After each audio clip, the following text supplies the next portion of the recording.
Hello. Oh, I can hear my voice here as well. Great. Good evening, ladies and gentlemen, and everybody who is watching us, as well as who is here live.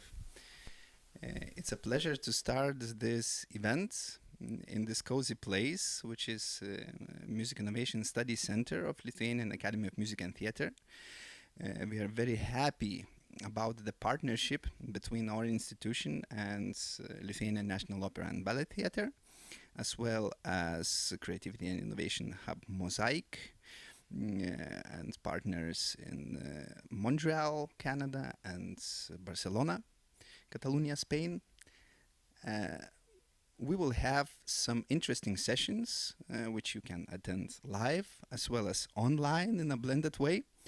But before we start, I would like to ask our leaders of our partners to say hi to everybody here and online. So I invite Ramunė Balevičiūtė, who is Vice-Rector for Art and Science of Lithuanian Academy of Music and Theatre, as well as Audrius Kundrotas, who is General Director of Lithuanian National Opera and Ballet Theatre, as well as Cohendet, who is co-director of Mosaic, just to say hi. Okay, we will do that. Thank you very much, Mantautas. Can I start? Yes, sure. So I'm really very, very happy to welcome all of you here at Lithuanian Academy of Music and Theatre. Thank you, Mantautas, and the National Opera and Ballet Theatre and our international partners to organizing this really exciting event. You know, this afternoon we have a guest from Strasbourg art school, and together with Mantautas we took him on a little tour around our academy, and of course we came here, stopped by, and Mantautas demonstrated the facilities of this really impressive space. And behind the wall, we heard students practicing. They were playing piano. It was some classical piece. And I thought how wonderful it is that there are so many possibilities for artistic expression right now. Of course, for the artists, it's important to train their body-mind, to acquire certain skills, to master various techniques. On the other side, there is a huge realm of technologies that suggests unlimited possibilities. And how to combine these two spheres in order to create really significant innovations, that's the important question. And I believe that this forum will propose some interesting answers to this question. So I wish you very fruitful discussions and heartwarming time together. Thank you.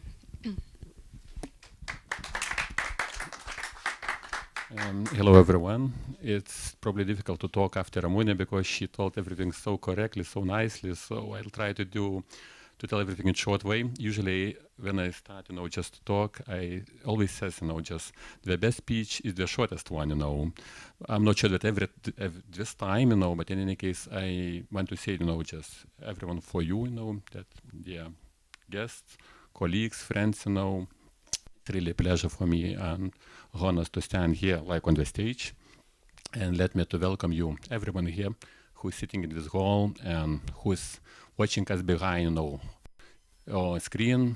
So it's a pleasure, as I told you. And that probably most of you know that Vilnius this year celebrating 700th year anniversary. And it's really nice and symbolic. I mean, that's a moment, just to make, this forum or conference, So I'm sure that, extremely our guests, that will see that Vilnius, we call it, dynamic, just the big ambition growing city, and I'm pretty sure that you will feel, that in Vilnius, the life, social and culture is really active. So I'm sure that you will feel this atmosphere on our streets, that's really unique atmosphere. So what I want to say, just in this, world which is changing so fast, we can't stop, in the same position, in the same, to stuck in the time, I mean, that we need to move, with our innovation in musical, cultural fields, forward extremely with technological progress. So I'm sure that we do at this moment, and probably need to say, as Ramunė said, that I wish for everyone, that, these discussions, that, this communication, collaboration between us, just will be really useful, and really benefit, just to our future works, So thank you for everyone who came, just, and I wish, all the best.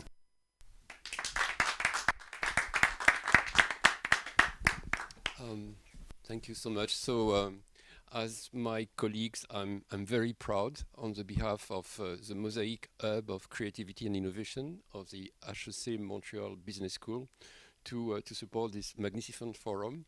I think, as usual, Mantautas has done a tremendous work. I'm very admiring what he's doing. In a short words, Mosaic is working on management of creativity. We started something like 15 years ago, very inspired by Montreal. In Montreal, there was a lot of creative industries. Some of them knew the Cirque du Soleil, Ubisoft. And we were trying to understand how they are managed and so on. And now recently in Montreal, there have been emergence of a huge ecosystem in artificial intelligence. And now the two disciplines are cross-fertilizing and cross-boarding.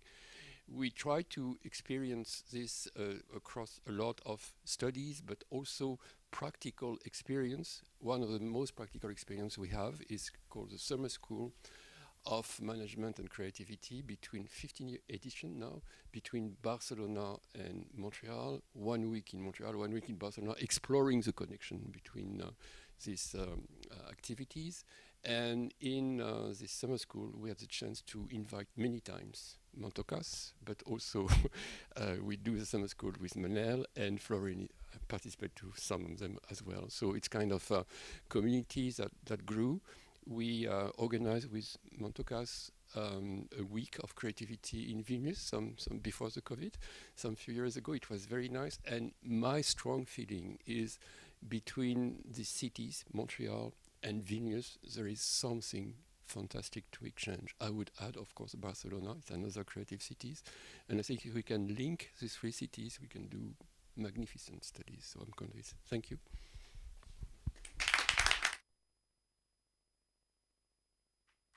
Thank you very much, dear guests, for this welcome. And now we will start working and talking. We will start with kind of an introduction, presentation, and discussion with another friend who is artist as well as manager, Jonas Sakalauskas. Jonas, please come up here if you can and snatch a microphone from somebody. Hi, Jonas. Yes. We can sit here because I have some slides. Okay, we can imagine that we have a creativity sitting here. Yeah. And then innovation, yes. Yes, innovation. And we will try to talk what is innovation in the context of what we do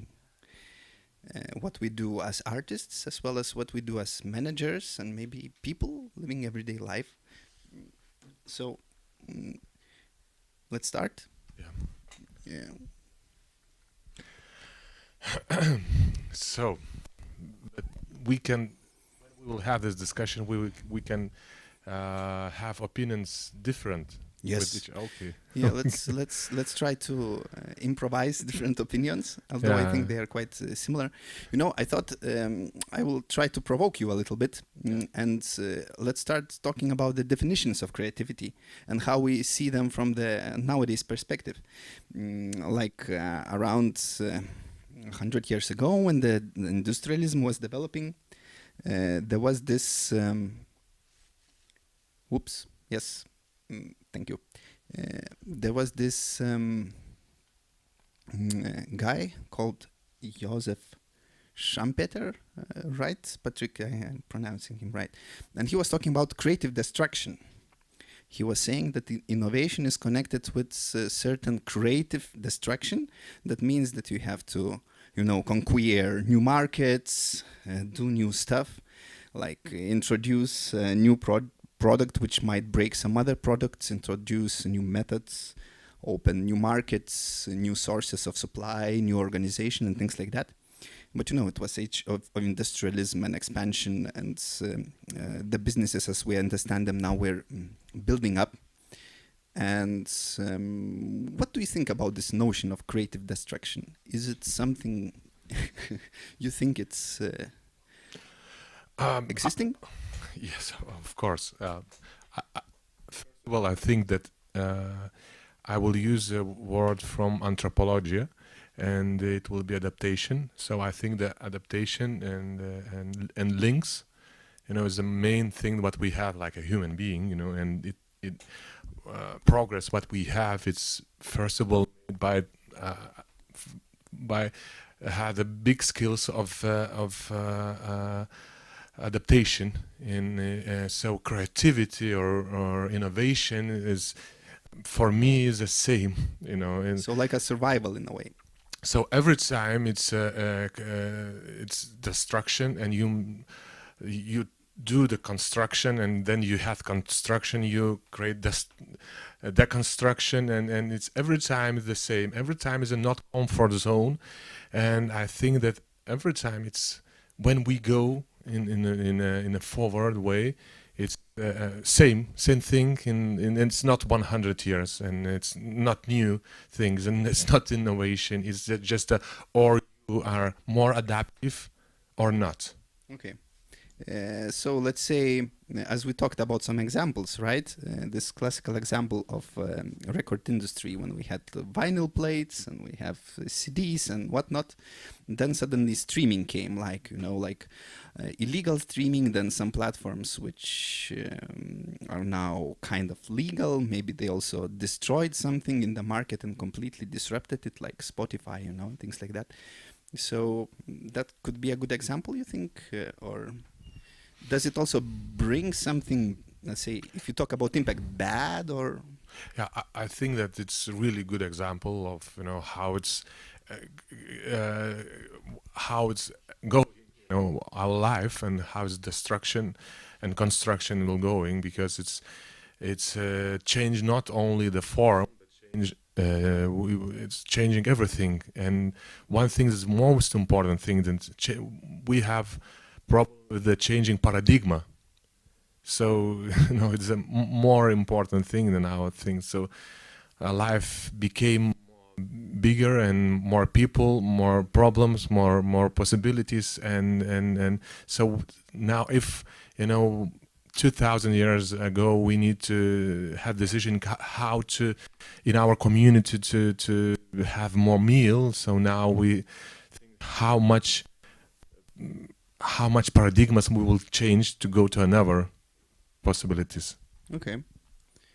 I thought also to remind maybe people also, our friends who are not musicians and haven't known about this piece. Yes, of course, it's absolutely most popular piece of that. Yeah, of most known piece probably by John Cage, which is actually Silence. I don't know if you know about that piece, but it actually was first performed in the concert for people who were supporting contemporary art, and suddenly there comes a pianist who sits and does nothing for 4 minutes and 33 seconds, and there are like 3 parts, there are bars, but they are empty. And in a way, so what is that? How is that creative?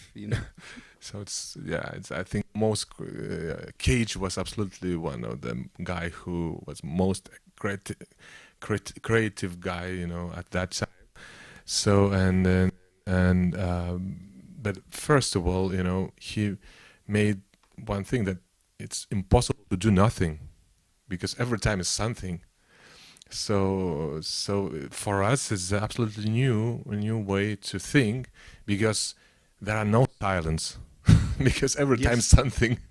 Yes, and then maybe you start listening to what is happening in the audience. If we would now sit quietly for 4 minutes, we will not perform this piece today because there is a shortage of time. But if we would sit here for 4 minutes, it was same for me. I had some problems, my personal problems, and go to try to meditate let's say like a Buddhist. And and at that time I found out that it's impossible to be because you are in a silence place every time you can. One. Okay. Yeah, we changed that. Yes. Mike, it was disrupting. One. Okay. So I found that every time you can hear your blood pressure, you can hear your, there are a lot of sounds. It's impossible to be. So at that time I tried to meditate, and my point was, this sounds in my ear, in my brain, everywhere. So it's a lot of moves. So one thing when we speak about innovation is it's the same. Every time when we find something, when we found a wall, we know that after wall we have something.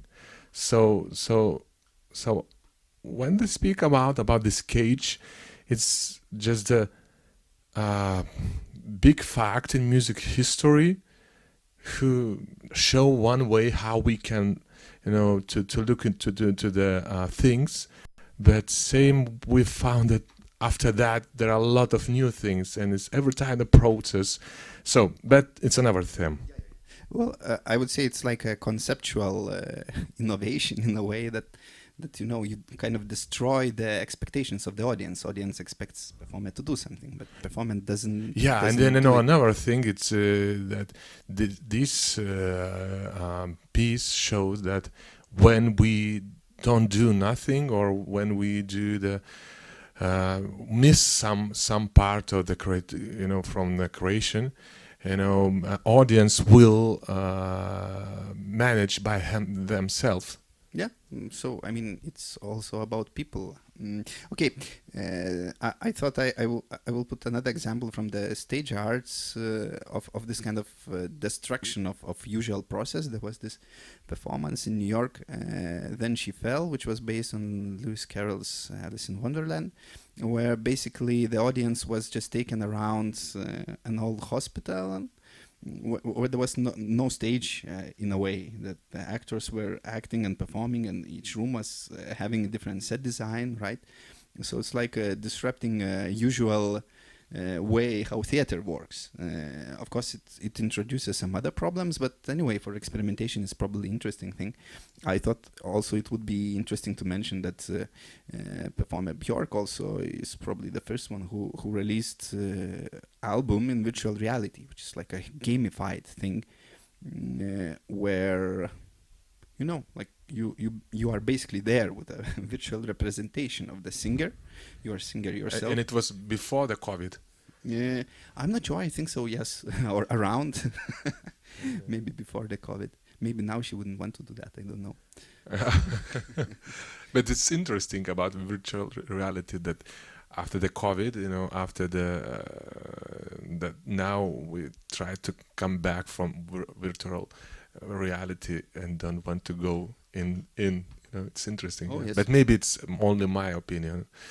Because in the COVID, I by myself, I tried to do this virtual opera house, and try to do all solution that we can scan each other, and and I can be with this VR ears and just have a Mantautas near me, and so made everything social network in this virtual area, but at that time what was fun, but now I see why we need to do that. But okay, but it's another problem.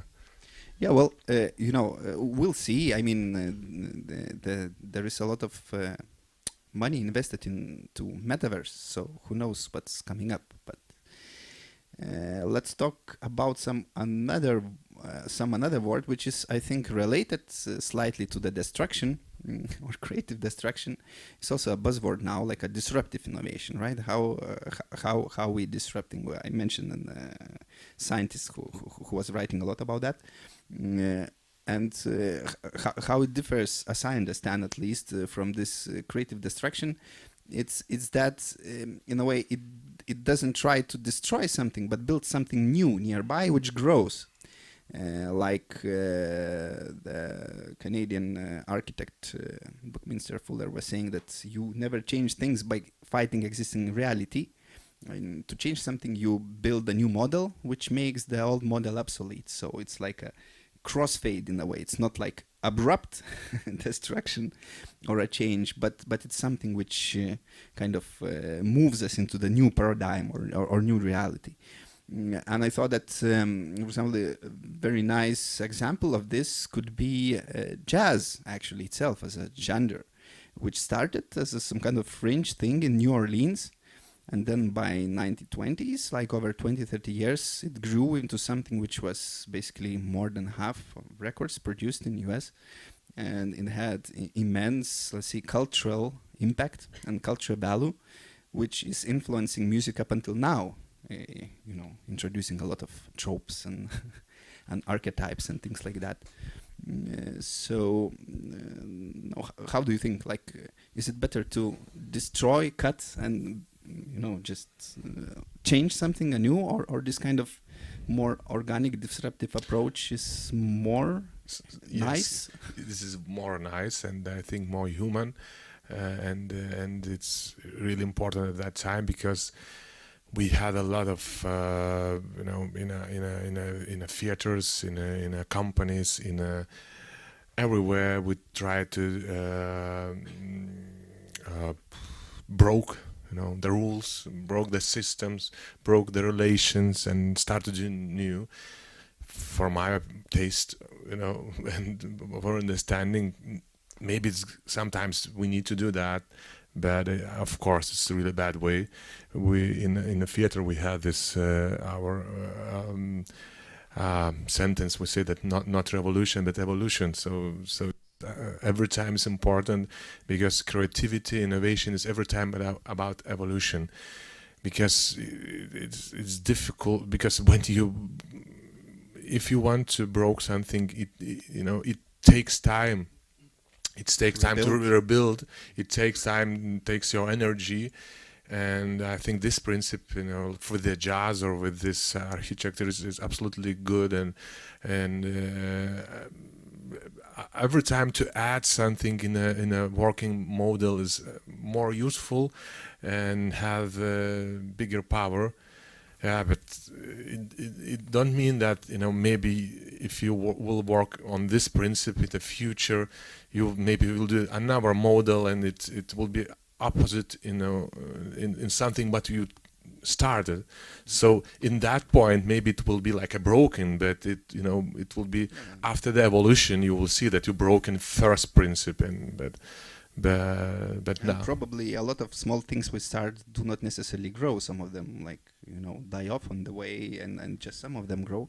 Like for example this spatial sound thing. Well, 100 years ago people were used to having just one speaker, and then now we usually use stereo, but in the cinemas we have also like 5.1, and my colleague will talk about spatial sound tomorrow. We are in the room where we have 23 loudspeakers. So bigger doesn't mean better, and it's not like mainstream yet, but it's kind of coming there. It's now spatial sound is on iTunes or some other streaming platforms. It works, it's good, and I think that Musical Academy have this studio. It's something, maybe say nothing special at that moment, but still is really special in Lithuania, even in Latvia, and because this sound system it works and it create good things. Economically it's much more expensive than just two speakers, which usually people have at home. So I thought I also mentioned Terry Riley's in C, because when this work came up, which was probably first mainstream minimalist work in that time, when all the, let's say, academic contemporary music was dominated by serialism, when everything is very strict, calculated, and maybe not very pleasant to listen to, let's say, for simple audience, for audience which does not have a special, let's say, education or understanding about this kind of music. I think it also worked as a certain thing which started up a big movement, which started attracting back the audience to the contemporary music concerts, right? I mean, could that be an example, or maybe you know some other examples? I don't know, maybe not Terry Riley. I think that maybe Reich and Glass create more bigger influence in of this course, culture. eventually.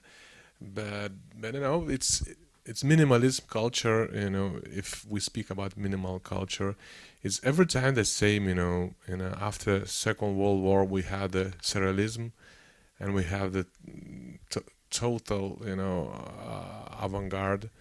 And after after 20 years, it was minimalism. So absolutely in opposite way, because it's every time the same. It's every time the circles. We create bubbles, and after that we try to connect these bubbles, and it's every time go round, and it's so the same with the minimal music in United States of America, and now because we found the audience, and after we found the audience, we found that you stop in one way, and you need to spread it. So we need to find something new. So it's every time good. So Terry Riley in C, it's good. It's a good example for that. Yeah, maybe it was, let's say, something which started up a trend in the end. Patrick was telling me that just a day or 2 days ago in Kaunas, here in Lithuania, there was Henry Chesbrough, who is like a very famous researcher in creativity and innovation. He, let's say, explored the concept of so-called open innovation, which is, I think, yet another perspective of what innovation is. And sometimes innovation is just like a buzzword, politicians write into the strategies and things like that. And usually people think that it's very much connected just with technology and things like that. However, I believe also this open innovation is step towards this understanding that, it shouldn't be closed. Because I believe that 100 years ago, the companies which were trying to innovate and build some kind of strategies or points how to innovate, it was pretty closed process. Everybody tried to, build patents and, stay in kind of their own closed silos. And in a way, Andrew Chesbrough was one of those who started talking that, that you need collaboration. You need external inputs to kind of accelerate the internal processes of innovation and creativity. I thought also of some examples, I don't know, like in music, maybe not many people use them, but there are like some co-creative platforms, for example, where people can together create music together. Or like there is a SoundCloud, for example, where people can put on their music to promote it, but there is also like ways of getting feedback from listeners where they can mark the track some artist puts in, and then write a comment. Oh, I like this place, or I don't know, I hate this place. And there is this kind of like a social network also elements in there, and it's also some kind of external input. So I don't know, what do you think about external inputs, especially nowadays? How important it is for organizations? Because I mean, you have been head of several big organizations. How much closed they are and how much external input they accept? It's difficult to add something because it's amazing systems and this mans who create these words, and find these keys how to look to this process. But I think that we have only two possibilities when we do managing or we creating something. It's open process or closed process. So if we want to find the developing things, we need to open every time the process. And open, it's mean that you find new ideas, new generation, new possibilities, new investments, and try to combine this, try to create a link. And it's every time not comfortable, and every time it's not about system. Every time you need to rebuild. Every time you find that, this leader can't do that, you need to give opportunity for another leader. So this open method, it's just main thing when we do evolution, or maybe create something, when we try to keep everything not in a stable situation, but we want to do with a growing line. So this co-create principle, yes, if we think that collage is something new, I think it's every time about creativity. When they speak about Bach or Handel, every time it's the same. It's a co-creation. They have, at that time, they have another composers and they have another context. And every time, yes, in the collage is real primitive way to just, to take from that side, to take from that side, to take from that side. But then we create the music. Every time is we use the same principle, but a little bit in another way. We found this and this and this, and recreate and recreate and recreate. Yes, maybe you can find nothing from another piece, but maybe you use the system technique or something from that. So from that point of view, every time is a collage, and every time is a co-create, and every time we try to develop what we hear. I like, for example, glass music, and maybe my piece variation of glass. So why it's not co-creation? Maybe it's another music, but still is in a impression of him. So it's good principle, and it's not new. Yes, of course. I mean, in this forum, whatever we are talking now, actually, we will touch upon in other presentations. It's like, our talk now is like an advertisement. What is coming up, for example, using AI models which are pre-trained with previous material, like a huge databases of material, for example, and then they try to kind of copy it. It's also how our brain works sometimes. There is never something completely new because we keep on building of what exists already. Yeah. I think we are agreeing too much, But question: do you hear the new opera of Mantautas? Not Mantautas, but of artificial intelligence, but made with the Mantautas. Maybe you heard about this, yes. So it's it shows a lot of things. Do you afraid that after 2 years, you don't need the computer will not need your help? I don't know. I mean, I'm completely open to whatever happens. Let's see. It's very hard to predict what will happen. I believe that still, at least now, the computer is a tool, and we keep on working with computer as a tool. But maybe we'll join with the tool one day, or it will be hard to tell where is tool and where is human.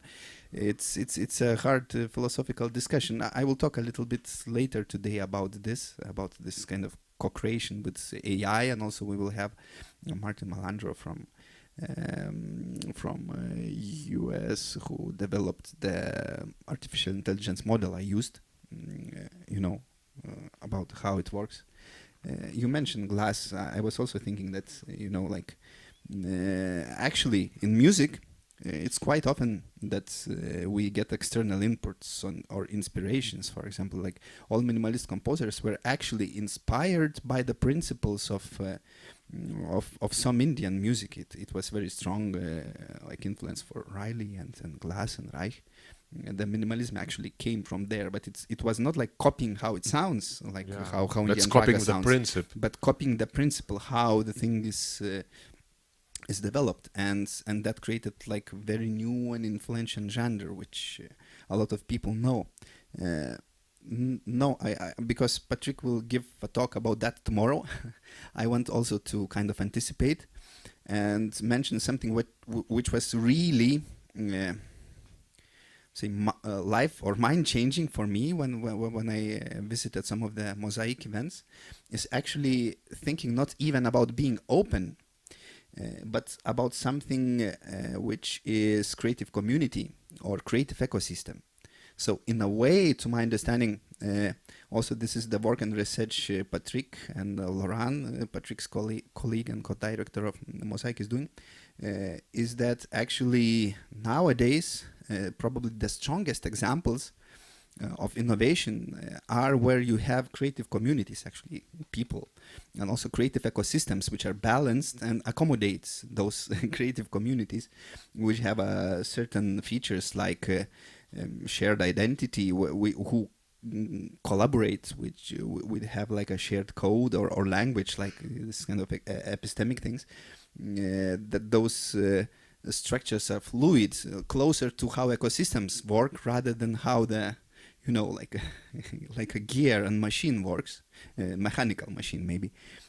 So that enables creativity, flow, interchange, and other stuff. And there was a lot of examples of this kind of work, I guess, in the history. Like if we talk about music, for example, there was this Les Six, like just 6 composers, and there were some more examples of composers who shared similar values and, let's say, similar code, and even shared how they co-create and work together and influence each other's work. There is also like, oh my God, all the entertainment industry, when you think about like things like Broadway, right, or Hollywood, or whatever, Silicon Valley, you know, and startup ecosystem. It's everything which actually has a certain way of putting things in place, like a more organic way, and then by putting things in place and balancing that ecosystem just helps for things happen in a way natural or automatically, because probably the most important thing which I think lately is that you know, all humans are creative. It's natural for people to be creative, and creativity enables innovation. And you know, if you want things to innovate, you have to put the ecosystem in place. It's of course, and it's right person now in this area. I don't know. We will have that time. I'm sorry that now interrupt this discussion to discuss with this amazing persons about this ecosystem, what we can create with the Vilnius, Barcelona, and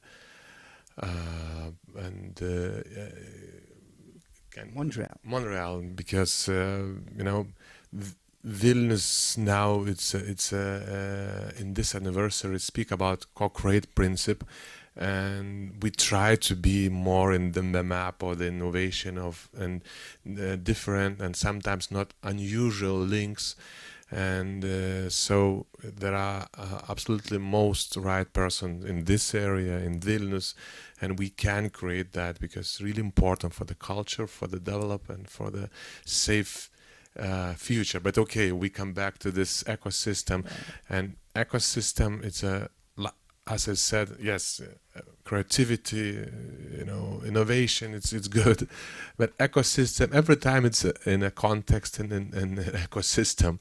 So, or we have the natural ecosystems, or we involve this ecosystem. So now we need to think not about how to support the, you know, single members, but we need to think how to support communities, and communities is the first ecosystem for them to do something.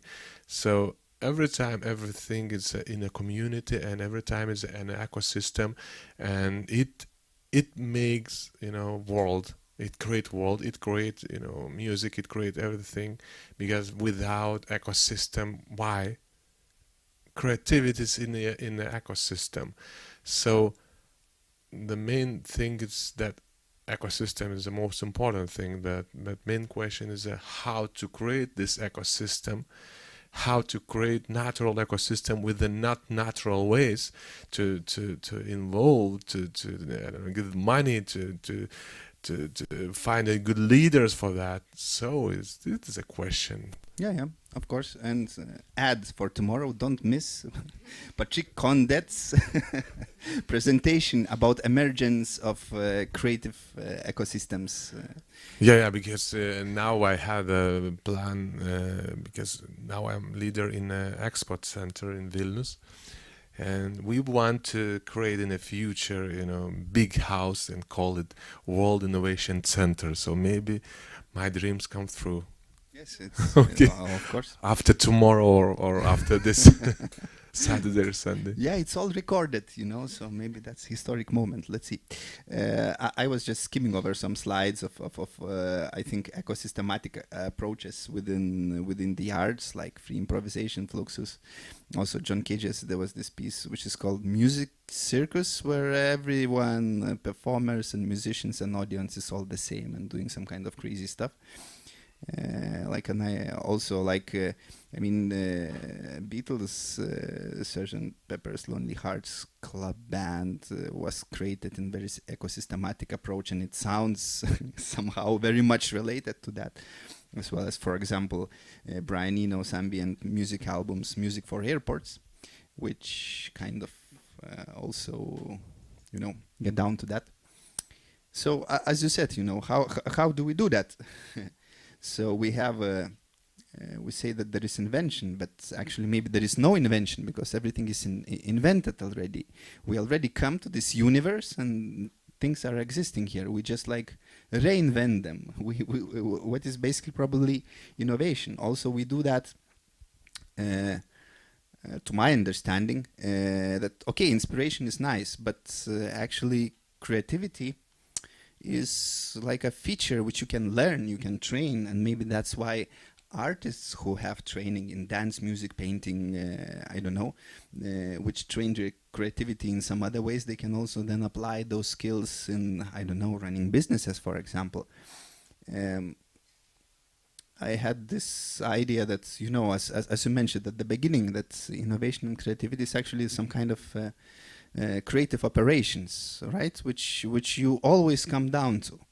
Like, for example, you can take something and you can invert, reverse it, you can deconstruct it, you can destroy it, you can grow it, supplement, contradict, and things like that.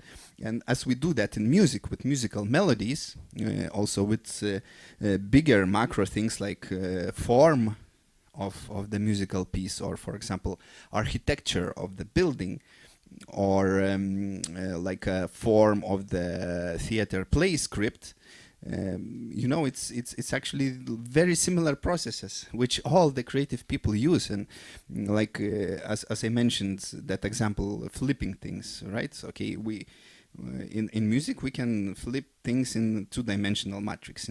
For example, in the concept, if you take concept and you think that it's just one-dimensional thing, okay, I put just two pictures.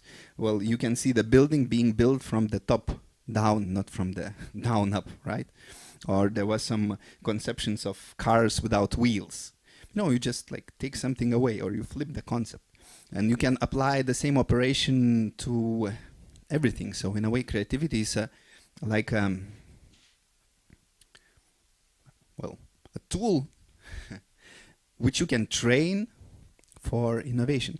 We'll have to finish soon. I don't know, maybe the last thing, as you also mentioned, shifting paradigms at the beginning, I sneaked out this slide in, which, that we have to think about innovation as a state, hopefully constant state of ecosystem, and that creativity is actually just state of mind or a lifestyle. You agree with that? I'm totally agree, and same time an opposite, because we lived in after the romantic time, and we think that creativity is something extra. We think that the music world is like a church.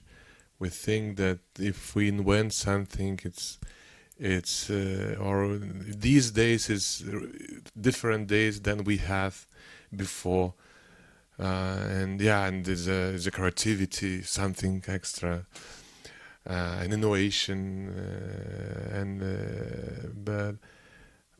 but yeah, from that point of view, that it's if we want to be alive and if we want to live in this world like it is, we need to adapt, and if we want to adapt, we need to be open. If we are open, we can create a new principes how to adapt. When we create new principles how to adapt is innovation. And every time I think that is most important, or we live in a community or families who are open-minded, who can work with the crisis, and find a solution or not, or so it's every time about that. Or it was 10,000 years ago or now, are we healthy enough? Like a community, like a country, like a city, like a company, or not?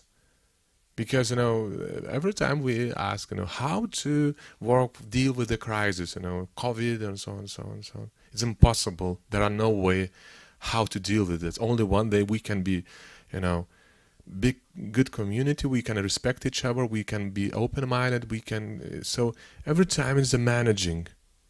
And this managing process is most important process. It's more important than we speak about creativity. So creativity and innovation create a good managing, your self-managing or company managing thing. And if you can develop this, so it's most important thing in our life. And if after that we have the media, creation, or we will have a new car, or we will just go forward in a crisis, in a COVID, doesn't matter.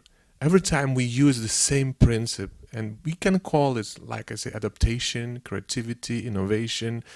I don't know, it's a health community being or lifestyle of healthy lifestyle when we can adapt in a changing world. I don't know. Maybe I'm not clear how to say. It's very clear. I think it's also connects what you were saying.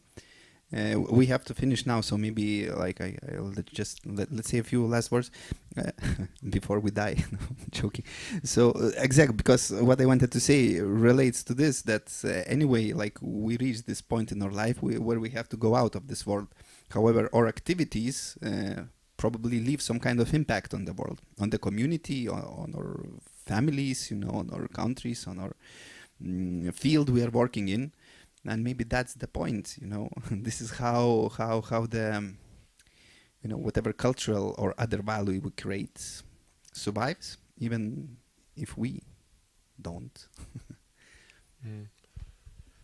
Yes, in few words for in the end, thank you, Mantautas, and thank you for this wonderful team you have. And I'm sorry that I'm maybe not discussing the way what you expected from me, because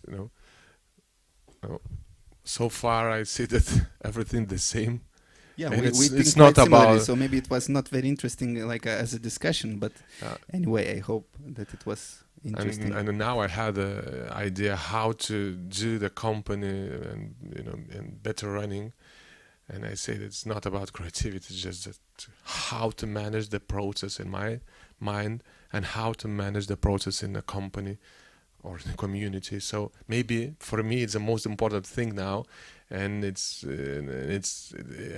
not question is how to create better opera or how to create a better painting or how to create better company. It's only one thing for me. It's important how to create more healthy process, and it is really important. And if we not speak about that, now we live not in safe world and not safe in the community, so we need to be open We need to be creative, use the creativity. We need to innovate, and we need to live in a good ecosystem. And ecosystems need to have the links, because in our hand, we have the really bad world, and not safety world. So in our hands, then we will create this link with the Montréal, Vilnius, and Barcelona. So it will be one plus link for the peace, for the better future. Yes, beautiful. Thank you. Thank you for listening to us. Thank you, Jonas, for joining. Now I would want to invite Florin Gabor to talk about his creative processes and how he manages them. I think it very much relates also to what we talked about. Thank you. This is the clicker.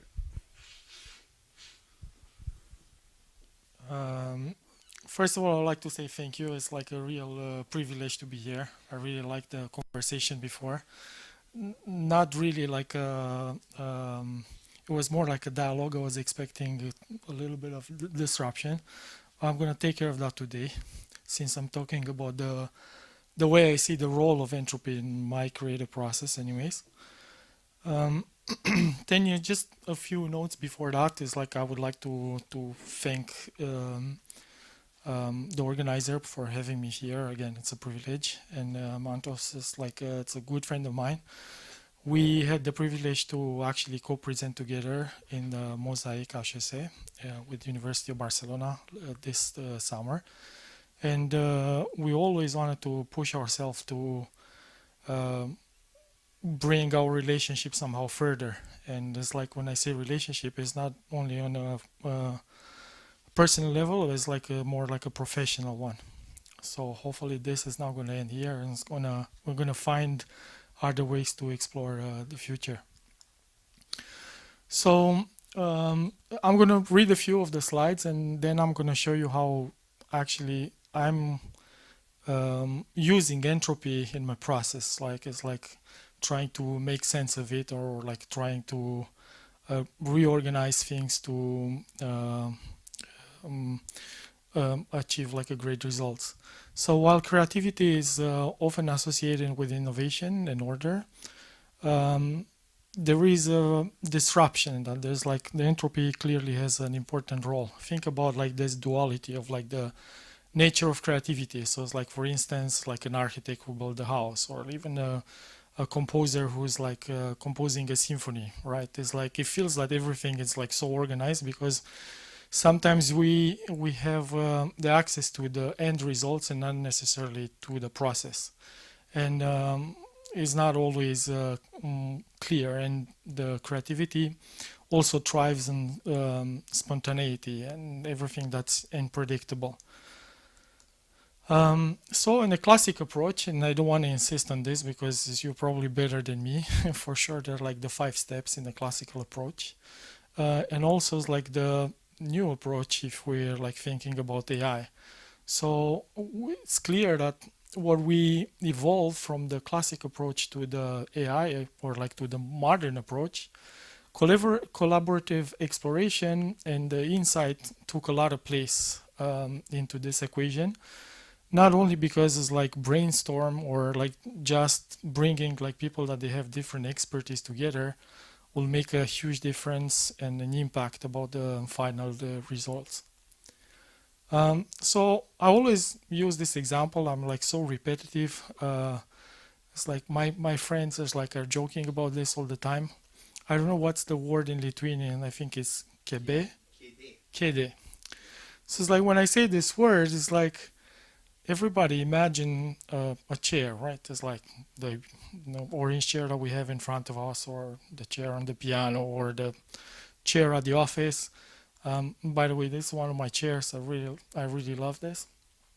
And in reality, to come up with this object, there was a process, right? It's like in the entropy, it was like, I think, is like a generator of this process, right? Or to this object. So I don't want to go in a conversation about the meta language or semiotics, but for me, like a word it's actually a convention to an image, right? So when we say chair, we each have a representation of it. And again, the deeper we go into the conversation, the more the language evolved, right? And if we actually go to a specialist, let's say it's like a carpenter, and we ask him to build a chair, the carpenter is like doesn't necessarily apply the same image that you actually have in your head. Maybe you don't even have one, or like how this final product should look like. But the more information we give him, the more, and this like if you want this entropy or like elements, it's like the better the result will fit. It's like think about like building a house, right? If we don't know anything about the consumer, we don't know exactly what we're building. So my approach, there's nothing genius about it. It's just like, you know, I don't have the privilege to do art for the sakes of art. And in my real life, it's like marketing and creative direction. I always start with like the mandate in brief, right? So it's like it has to be like super clear for me what the client wants. If we're not aligned, and if I don't understand the value of the product, I can't go further. The next stage, it's research, and research makes me like very happy for some reasons. Like it feels like I always get smarter and smarter without pretending that I know everything about anything. So that's cool because I didn't know anything about like projects that I did for like, you know, high-end lingerie or cars or beer industry or anything like that. So research becomes a condition sine qua non for me. It's very important to know how the consumer looks like, consumer segmentation, like competitive analysis of different companies in the industry and so on. So obviously at the end of the research, I have some learnings, obviously, and the learnings are, I'm linking them in what I call creative strategy. But just to pause on this is like, it feels like there is a little bit of entropy there. And in the creative strategy, there are like two directions. We either challenge the status quo. It means that we became pioneer in like whatever we're doing, or we actually apply the research and key learnings to come up with the better results. We see like where are the gaps in the industry and so on. So, and also creative strategy. If you think about like an architect in building a house, the brand platform, which is like the next stage, is basically the blueprint of the house, right? We can't build a house from the top to the bottom unless we actually have a lot of information before we're actually doing that. And the fun part comes right after this stage, creative development. And I see is like in my past, I worked for a lot of big companies or with big companies. Patrick mentioned Cirque du Soleil, and I work for Mattel as a senior director for all the marketing communications. And I realize is like, there are like companies that are putting a lot of money in research and they don't have money to actually get into the creative, or they do it the other way around, where actually they don't spend a lot of money in research and they jump to the creative, right? It's like if you want, the level of entropy is like as worse on both scenarios, because in reality it's like, and this is like a personal mantra as well, if we do just nice things, like they will just look nicer, right? It's like a good design will make the world look good, but a significant design will make the world feel functional, right? And the last two, like the rollout plan and the results of optimization, which are like self-explanatory. So you can ask yourself, what's like this difference between like order and disorder, or how much is process and improvisation? And I'm sure those are like questions that you ask yourself every day in your environment as well. How do we measure the level of entropy? How much is structure and how much is random? So entropy and innovation, it feels there's I personally think like if there is no disruption, like Mantautas mentioned, there is no process, right? We can't organize something that doesn't exist. We wouldn't know if that's an entropy to start with, or like, so there are like a few things that I want to talk about. Brainstorm, which was previously mentioned, is like, imagine bringing in a room a musician with an architect, and where this result can lead. Obviously, it depends on what they would like, what would be the goal of this conversation, or you know, in the brainstorm, there's no bad idea. Everything sits on the table, you know. Trial and error, very important. Is like there are like a lot of scientists that they actually, and in disruptive technology, they actually inoculate in the experiment something that disturbs or like disrupt this like linearity, just with the purpose of like evolving it further. Entropy is a catalyst of creativity, and I'm going to use my work to kind of like drive through this. It's like, what does it mean to break patterns?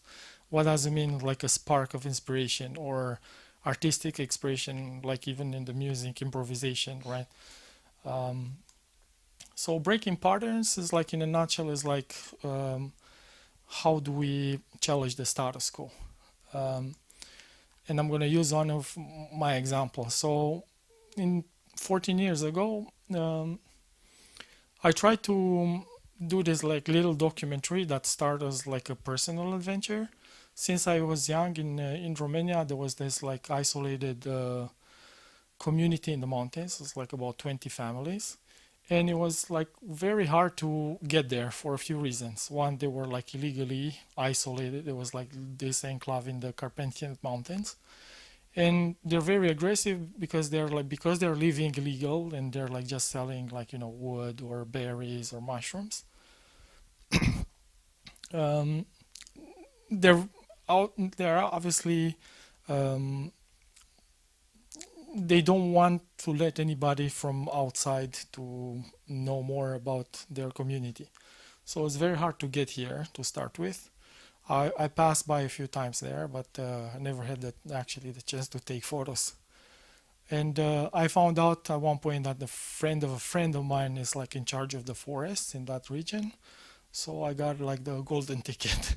So basically I went there, and they gave me like 15 to 30 minutes to like take some photos. So I was like running with my camera around in this like uncertainty, in this like little entropy, if you want. And I took a few photos. Later on, it's like somebody saw the photos, the series of photos, and actually this photo was selected for an exhibition that did the tour of the world. Is like in Environmental Photograph of the Year, and there was a lot of exposure for the whole exhibition. The photos were exposed also in a personal exhibition in Montreal. So this is like a reality that's like clearly non-linear. It's like I couldn't shoot this being organized, right? Some of the photos are like, the lens I had, it was like a wide angles of 14-24 that I never used for portraits. So I discovered that it actually does miracle in a journalist approach. So clearly a project that was like experiential, not planned, exploratory, and I'm very proud of this one. It's like I always like to bring this in my presentation. Yeah, very surprising as well. This, like, you can feel from these photos like the friendship between me and the subject, right? Kino Montparnasse is like a luxury brand. There are like there are actually 3 high-end brands, very expensive. Kino Montparnasse is one of them, and they choose my agency and like another big agency in Montreal to bring their new rebrand to life. So my job was really to create art direction for the photography and reposition the brand. visually. I'm not going to read this, but there's like it's a luxury fashion and more lifestyle brand dedicated to celebration of intimacy while fostering confidence, independence, and imagination. And I think this phrase is very important because the photos I took and the art direction are completely unexpected to a lingerie brand, right?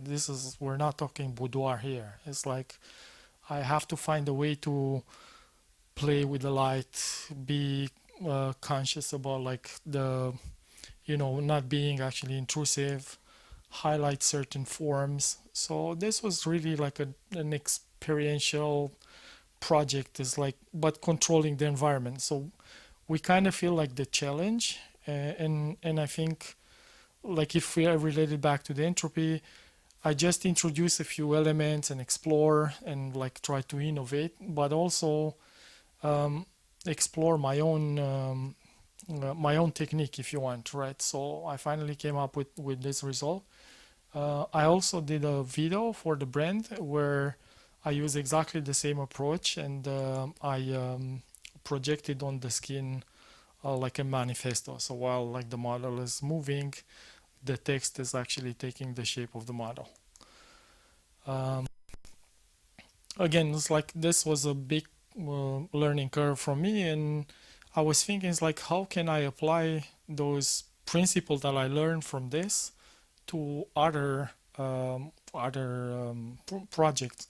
So it's like you in music, right? It's like or like for any artist, in fact, it's like when you discover your own language, your own tools, right? It's like, and without being stereotypical, is just to say that when we are in a comfort zone, or when we identify different types of problem, it feels like we're already oriented through a solution, and that solution sometimes is just based on the experience and the tool that we're accumulating. So I chose this project to actually link it to the next one, and again, the spark of inspiration, or the fact that it's like, in music, Frank Zappa was like, I recently saw an interview with him, and he was saying, is like, I really love to see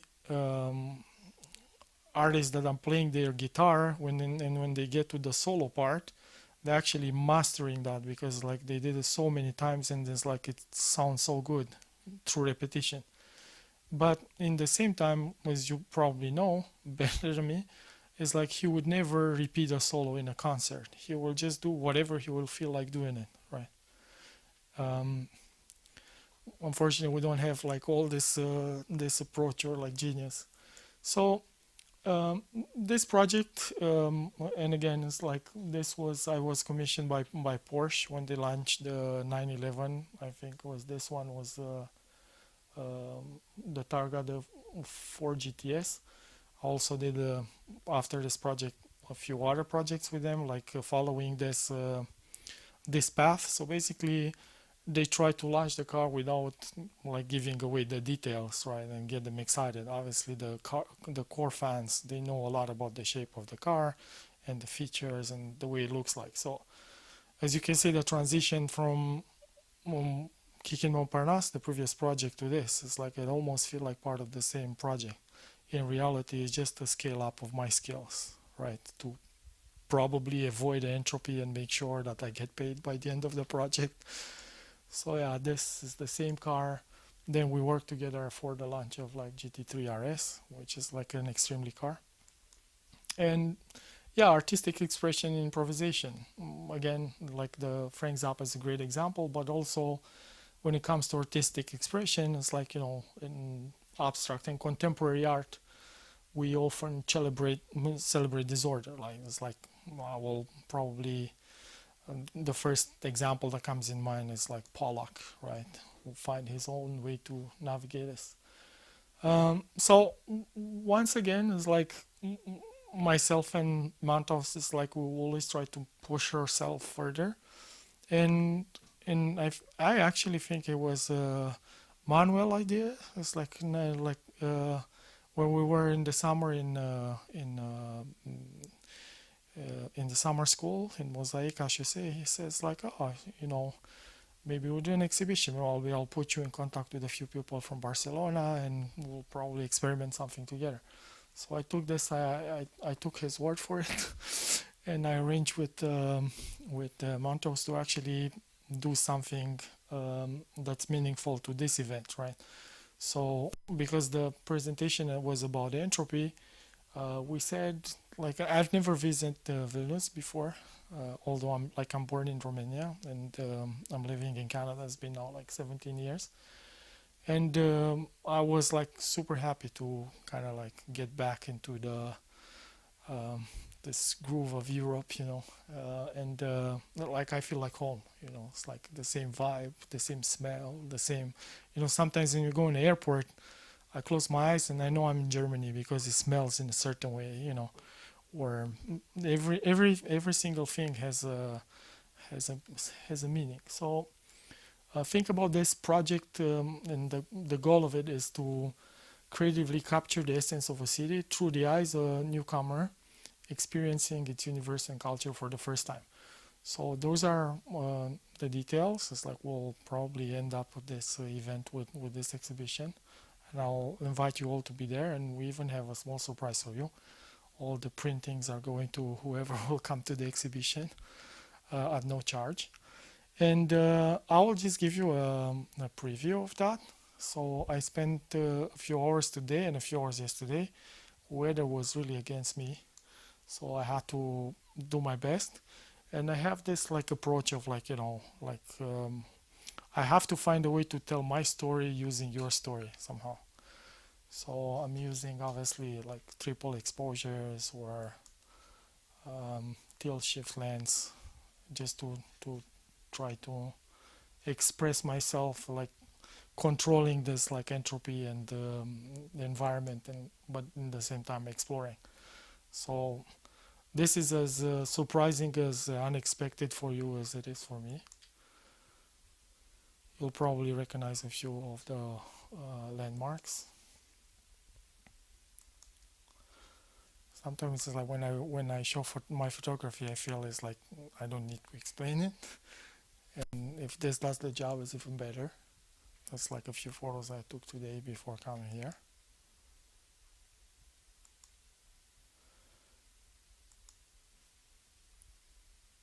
Yeah, so hopefully this will give you the taste to actually come and pick up your own photo.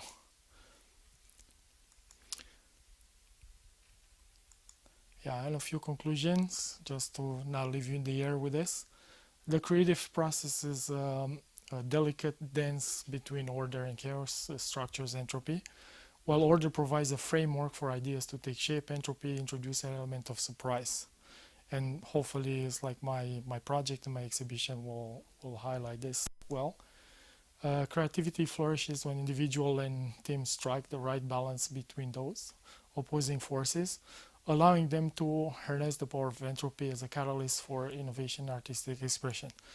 I think what's important to get from this presentation is like we just need to find a way and embrace this entropy and use it, right? It's like creativity is just there is just waiting for us. And sometimes we don't need to make sense of it. We just need to accept it. That would be all. Thank you again.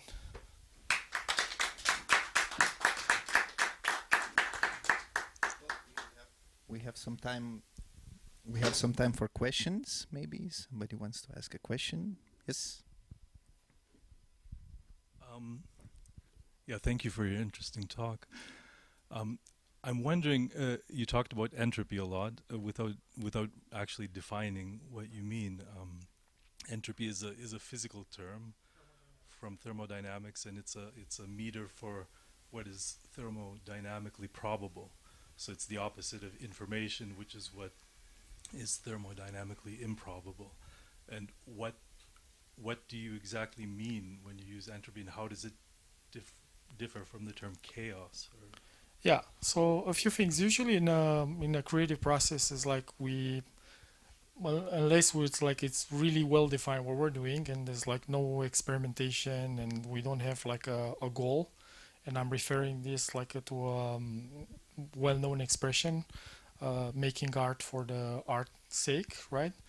There's like a zone of exploration. This is like what I assign to be entropic, right? It's like there are so many elements that you can take in consideration before going into create something, right? And visual art, as in music as well, probably in visual arts we have like a little bit more possibilities, and I'm really referring to the technique, you know.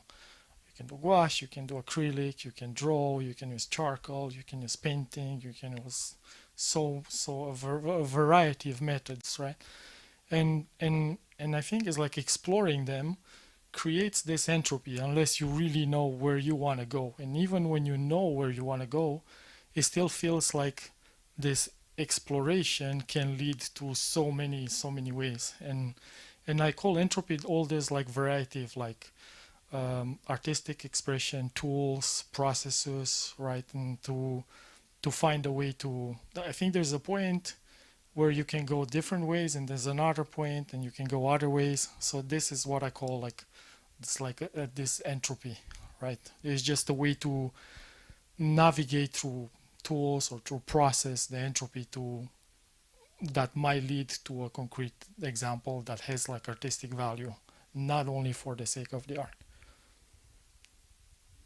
Like basically order and disorder in a way, not really chaos, but something even more and it extreme. even goes like two ways, right? And like example is clear even in the precise science, right? It's like they get to a result, they're not quite satisfied, and then there's like they introduce a new element to disrupt that. It's like, and that's like entropy as well, right? It's like, and again, they would have different avenues, and then they will explore more, or they will introduce another element of disorder into the process.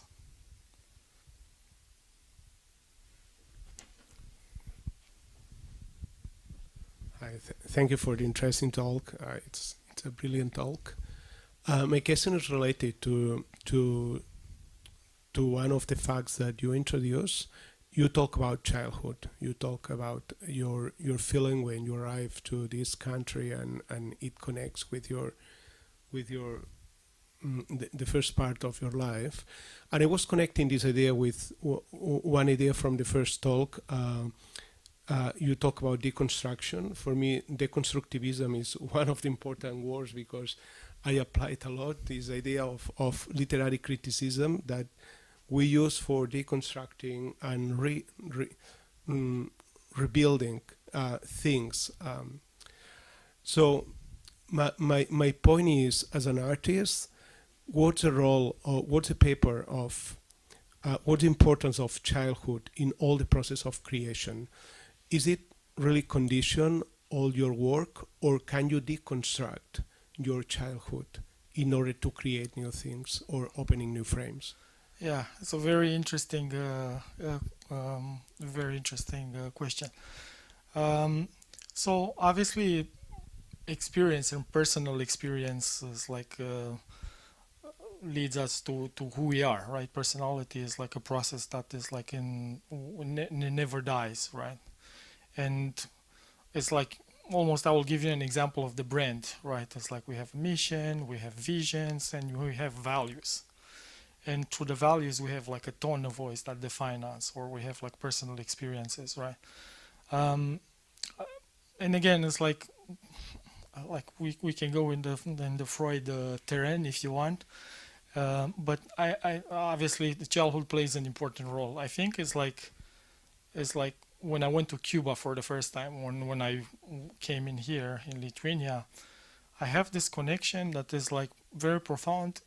And I would highlight the communism here, right? We all lived in communism. In Romania, we lived like 45 years. From the 45, I lived like 14. And you know, was good and bad in the same time. It was good because I think communism made from us like a homo universalis somehow. It's like we're like compared to North America. You know, it's like when I talk to the people, I have a deep respect for them. But I realized they're like very specialized in the area that are professional, right? In Europe, and again, it's like in these European countries, he feels that this concept of homo universalis, that like obviously like Renaissance term, it feels like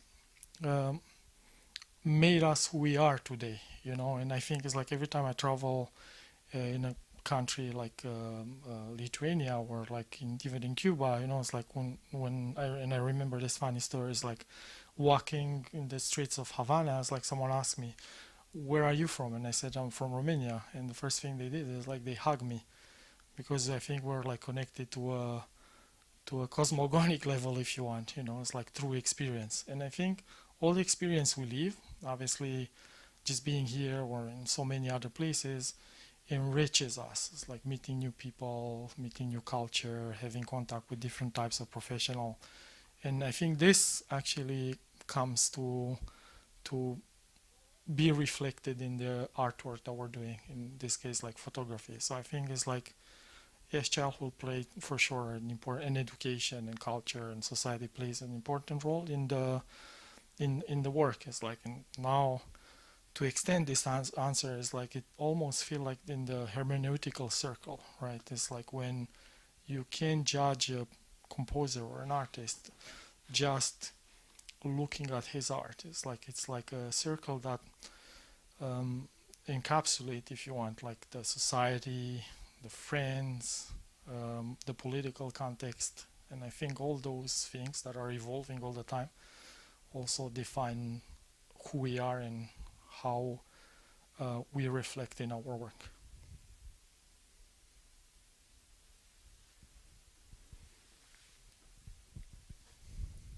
One little question. The conclusions you talked about, also your own creative work, you also had the experience of like not only working for famous brands, but also like managing some of the brands, right? How the experience of being, let's say, an artist or somebody who creates a certain, let's say, commission, or for yourself, or I don't know, for this forum or for a famous brand, how it also differs, how you manage people or concepts when you are responsible for the brand yourself, you know, how that relates or it doesn't. What are your thoughts on this? It does. It's like certain brands obviously will like we start certain brands, right? And again, it's like an example with the research and creative development, or we keep the core values of a brand and we bring the brand, we evolve the brand, we bring it further, right? So it's like there are two folds to this question. So I was privileged enough in my career, especially in the Mattel world, to hire a lot of people in different departments. And again, I'm going to use the photography example. You always feel like, you know, when you shoot toys or when you create stories around toys, there's this tendency of like applying stereotypes to them, right? You all see like all the commercials, TV commercials, they're looking the same. All the photography for like digital assets, they're looking the same, right? And without imposing, because I can't do it, it's like I find those like loopholes in the system somehow to bring my own vision about things, right? And when I hire someone, it's like I always, because it's not about me, it's about the team, I want to make sure that people that are surrounding me, they share the same vision, right? And we have the same values and we have the same goal. So in this case, if I would hire a photographer, I always remember that it's like, you know, 10 photographers, from 10 photographers that are coming to the interview, there would be one that would like not necessarily focus on the technical aspects of like how to shoot that object, but they will like challenge himself, you know. It's like, and will probably bring the camera under the table and will put like a transparent glass, and he will find a way to shoot this in a different way. And I think here's where I found the fit. I always assume that people are, we don't have the professionals, like we don't hire them for their talent necessarily, right? Sorry, we don't hire them for their skills. Like skill, they will learn it. We'll hire them for like alignment and their personality and their values, right? For me, that's like a big check mark when I hire people. Thank you. Well, any more questions? Yeah. First, thank you so much for your presentation. I understand that there is a kind of always increasing the potential of what could be done. But we're living today in a world where there is a lot of irreversibilities. We have a lack of biodiversity. We have, in a problem with climatic change and so on. We could not, in many, many domains, go back. It's irreversible. So how creativity can cope with irreversibility, if I may say so? That's a very tough, disruptive question. It's like, and I'm sure I'm going to do my best to answer this impossible question. But yeah, it's like there are a few levels here, right? It's like, and we see recently what's happening in Middle East, right? And it's like those are decisions that are irreversible for sure. It's like, and if we look at like a macro scale in terms of like environment, again, there are two folds to it. It's like, you know, all the companies right now, they're talking about being responsible, right?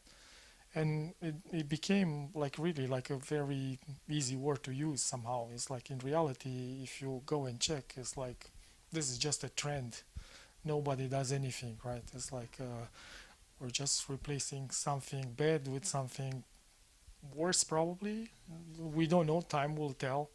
You know, I refer here to plastic versus cardboard or battery versus gas, right? And I'm sure there are like some answers there. So this kind of talks about environment, and I think in art, any type of art, I don't think this process exists somehow. It's like, I think it's like, yes, let me explain this differently. It's like when I was a student in philosophy, I was like reading Plato a lot. It's like Plato, by the way, is like reflected in my work somehow. It's like we had this debate today. It's like a dialectic, right? Dialectic is like the art of being contradictory with the goal to discover the truth, right? And sometimes I feel in my work, it's like this debate is with myself, right? Most of the time. And what I'm trying to do is like, again, like Plato, the process of anamnesis. It's like you knew those images, you actually relive them on the street when you walk, right? What I'm trying to do is like reminding you that they're there for you and to be ready to explore it. And when you talk about irreversibility in art, using this example, it's like it means that, you know, after 20 years after the philosophy university, I still feel like rereading Plato. It's like I'm like a traveler in a bus, you know, I'm taking the bus and I look in the window and I see like different things every single time. So it is irreversible in a way, because it's like we can always look at the same thing from a different angle and like reinventing it. Thank you, Florin. Thank you. Thank you so much for your Thank you beautiful for presentation.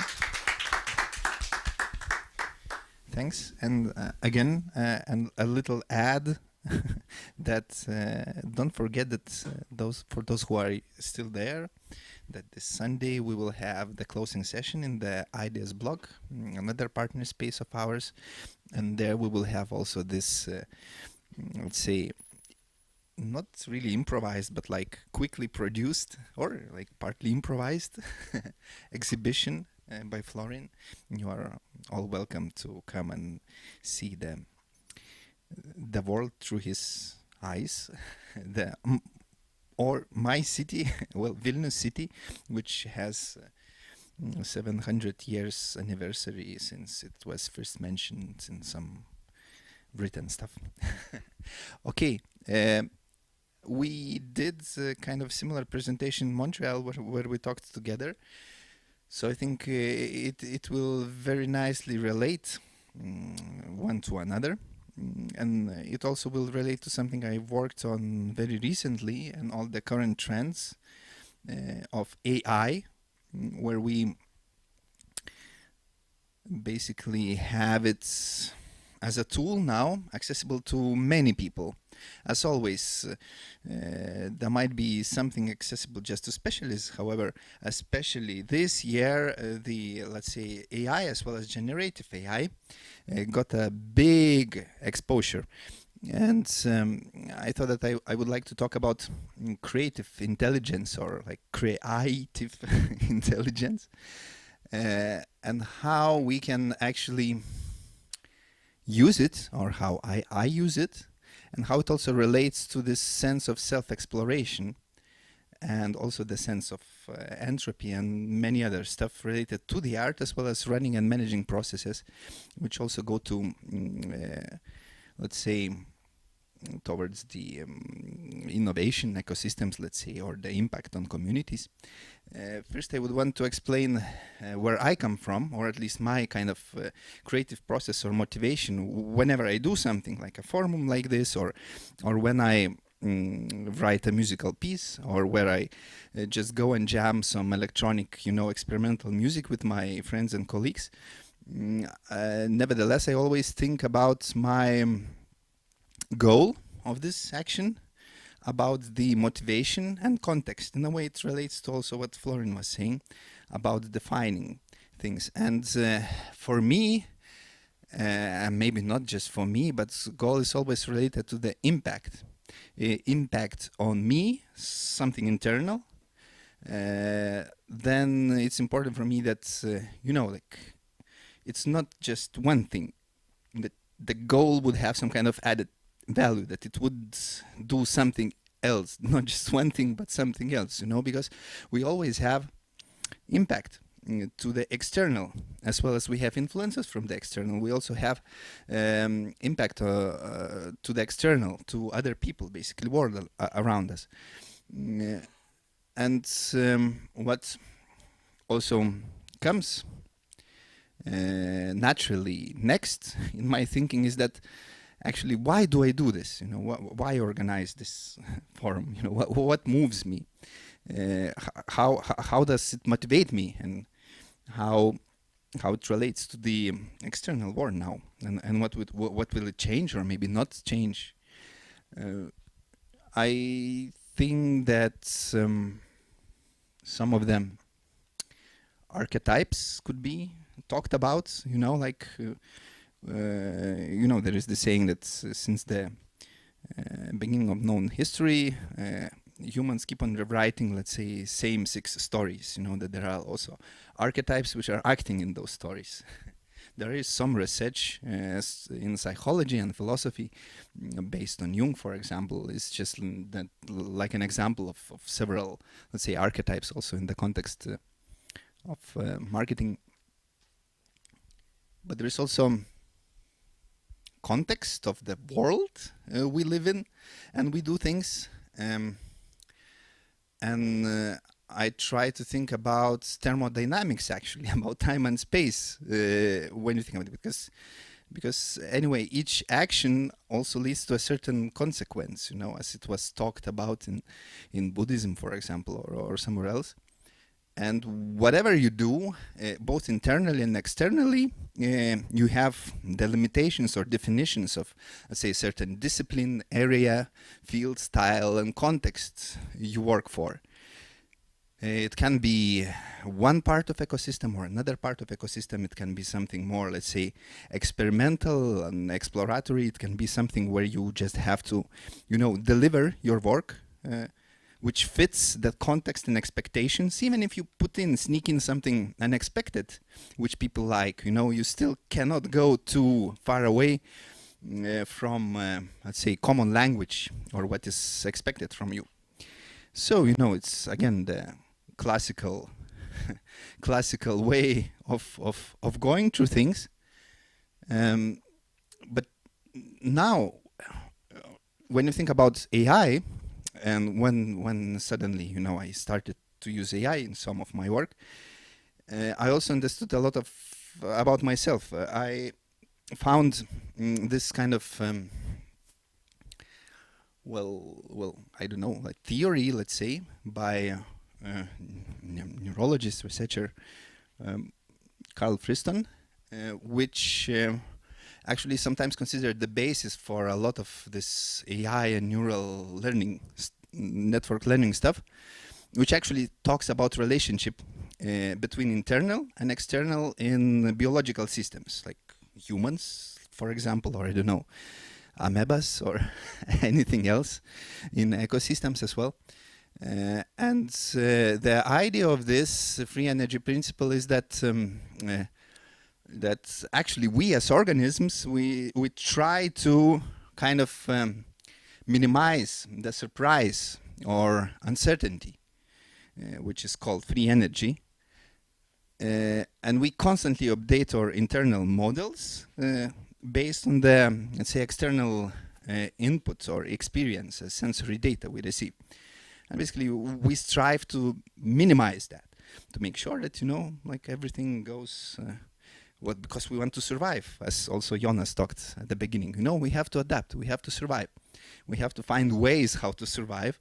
And it's, of course, based on our own experience, because this is how it happens, probably. Let's see.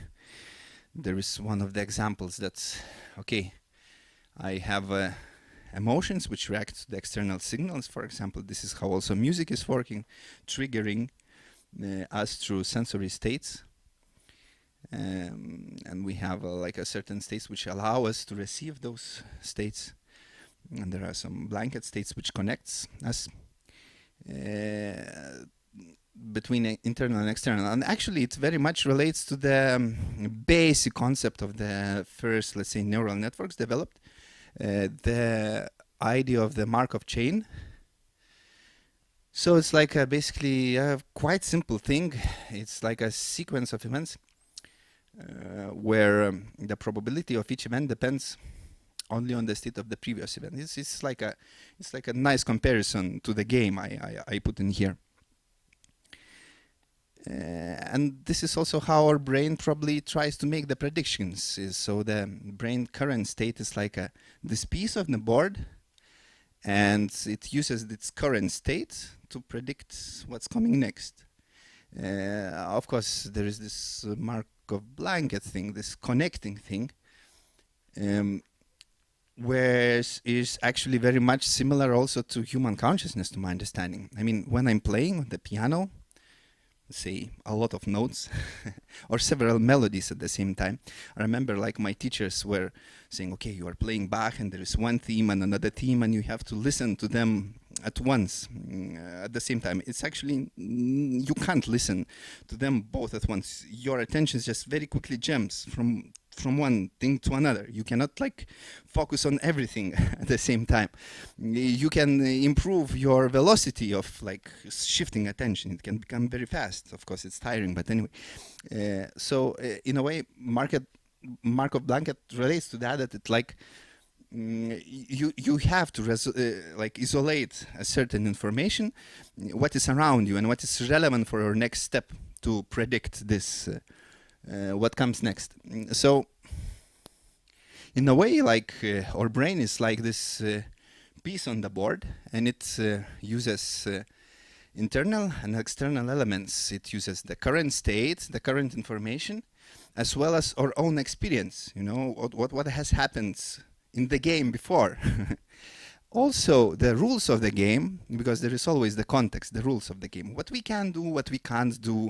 For example, if you suddenly decide to compose something similar to 17th century opera, there is very clear stylistical definitions of what it is and what it is not. So you can kind of bend the rules probably, but to call it a stylization of early Baroque, you still have to stay within a certain boundaries.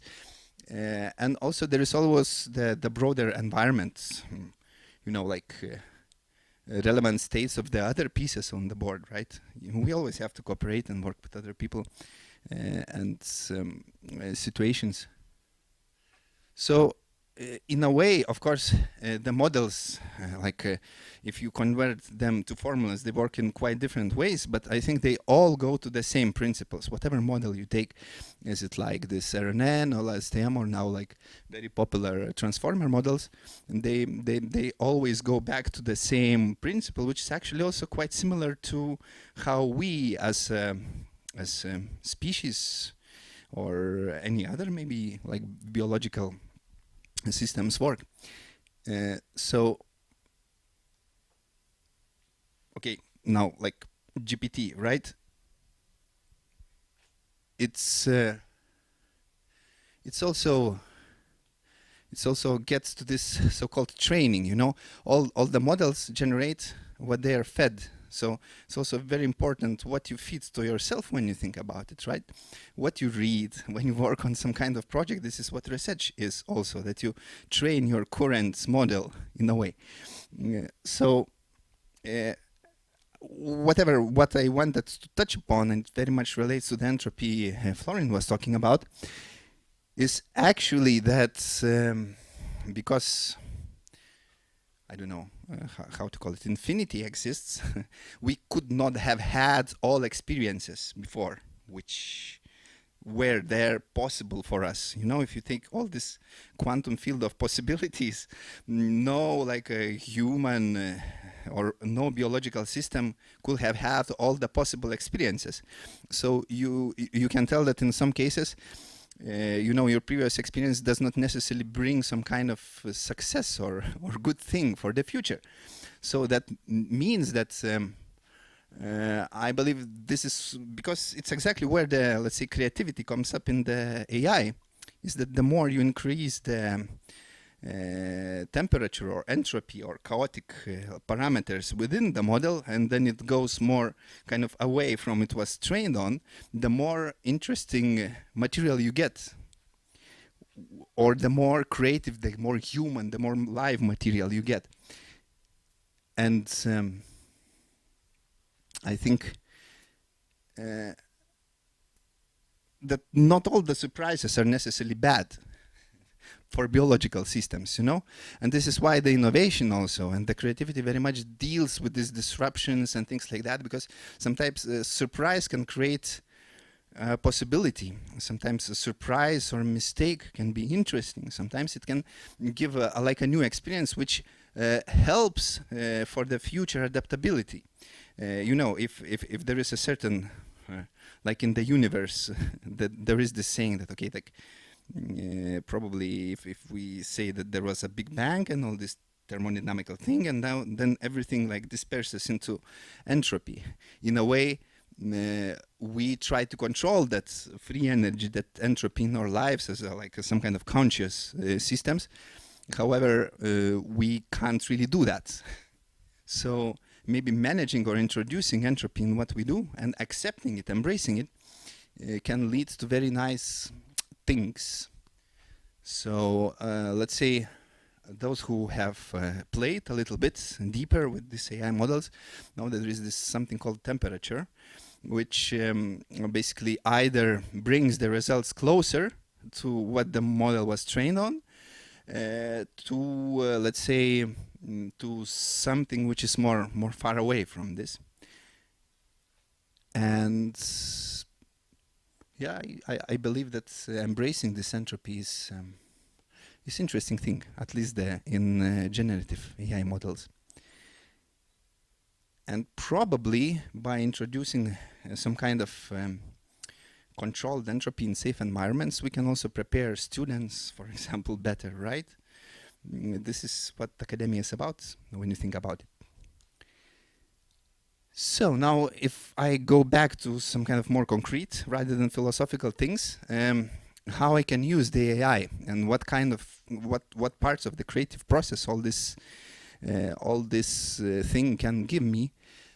So at least for now, I see it as an assistant for the parts of the creative process, and it can actually sometimes supplement or support what is called artistic intuition or intuition just simply. That means that you know, whatever I have listened before, whatever pictures I have seen before, might influence my future work, and it is how our brain works. It's exactly like a pre-trained model.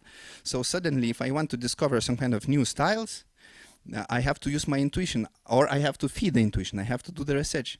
However, I can feed the model and use some things I get out from it. So it's like a kind of artificial intuition, so to say, or artificial subconscious.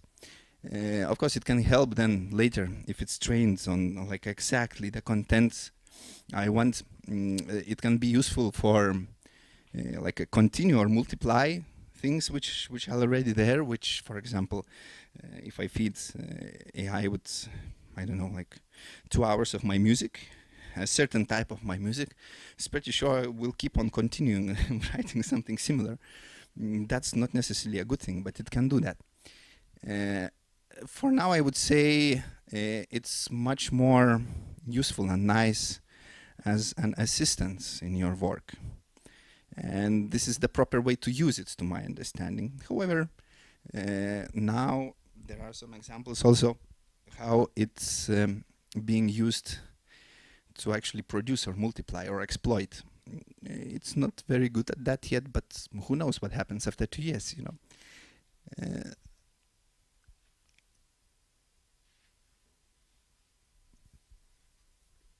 This all I can say. Also about my brain as well as about AI I'm working with. And also not forget to think about the impact what I started with, you know, because it all comes in the circle, this internal and external.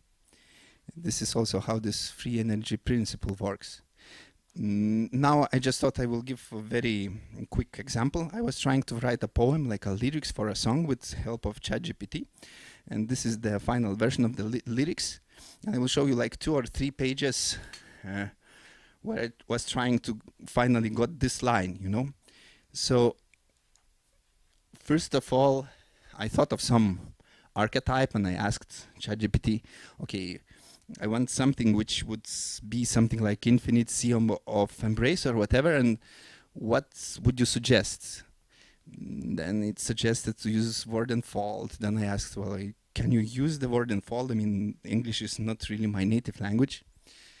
And then I asked to provide it some more, say, options for this word or this place. Then, because I wanted to put it to a certain amount of notes, then it's like 1 syllable too long. So maybe, you know, you can suggest something else. And then finally, it didn't provide me the answer, but I like, oh yes, it's like I can use the word ocean, you know. And then of course it's kind of said, yeah, ocean is good and nice. So I said, okay, so now let's say I'm taking the poem, and now how you finish it, how you add the last line. And then he not only added the last line, but kept on writing the poem. Because I didn't define my prompt too well. I didn't explain well enough what I want. And by the way, this is yet another important thing when you work with AI, that you have very much to define what you want, you know, and have your prompts very specified. This is the same actually when you work with music. If you prompt AI with music, you also have to like be very conscious what you select to prompt it, because this is what you will get. We kind of kept on discussing until it suggested something which I liked, and then in the end I thought out of the last line myself. I just didn't like the one word, and from the 5 options it provided, I found the line I liked in the end. So you see, it's like a discussion with yourself in a way. By discussing with AI in this way, you can kind of take out things and decide what you want. And by the way, very similar process I used while working on generating music. Okay, I think that's it. Maybe you have some questions.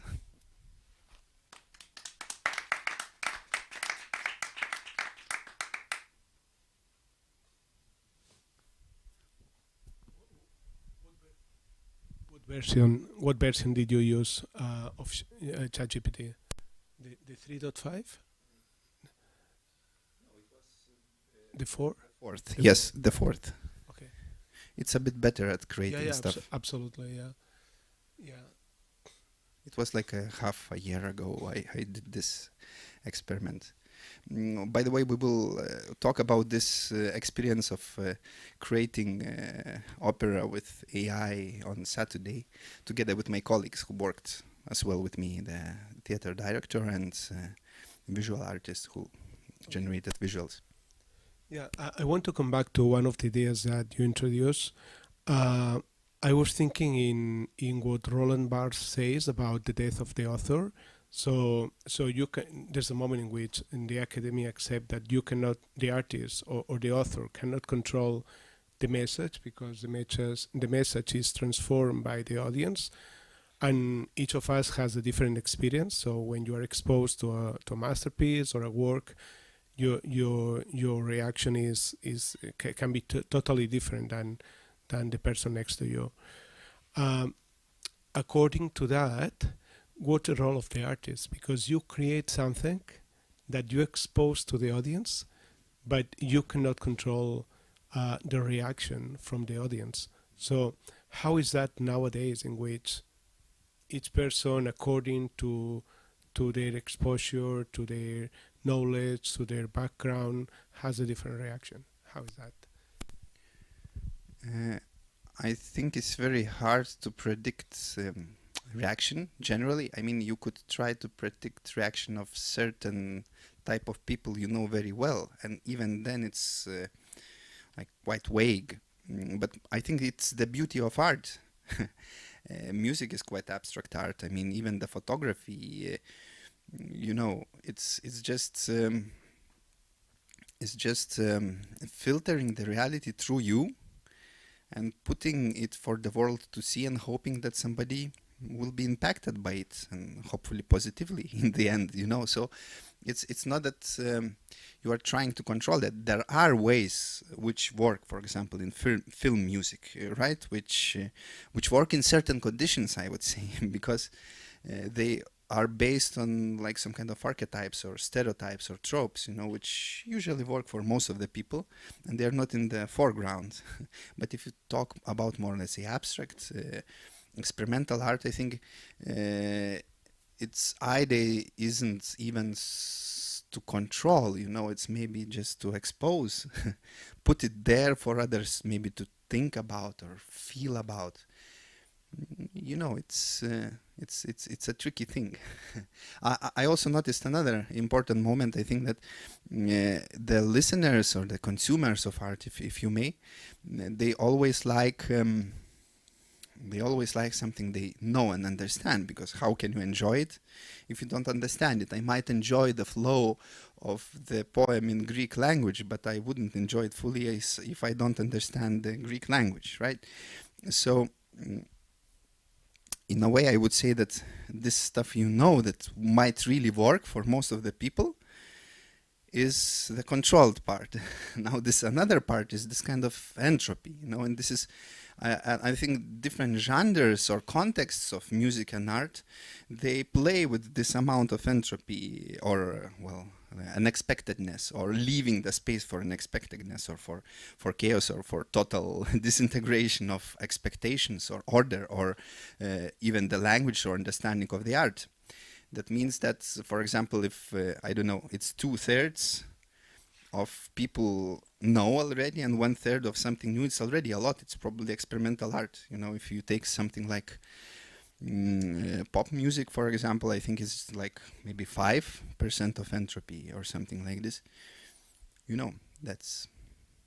And I think when working also with AI and this kind of models, you kind of also learn to understand yourself, and also understand that actually everybody is individual.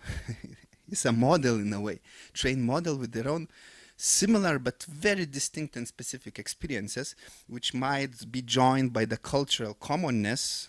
Okay, like we know and understand like Western musical culture or whatever is based on it, but there are many other musical cultures where we don't really understand all the archetypes and stereotypes. So yeah, but very interesting question. Thank you.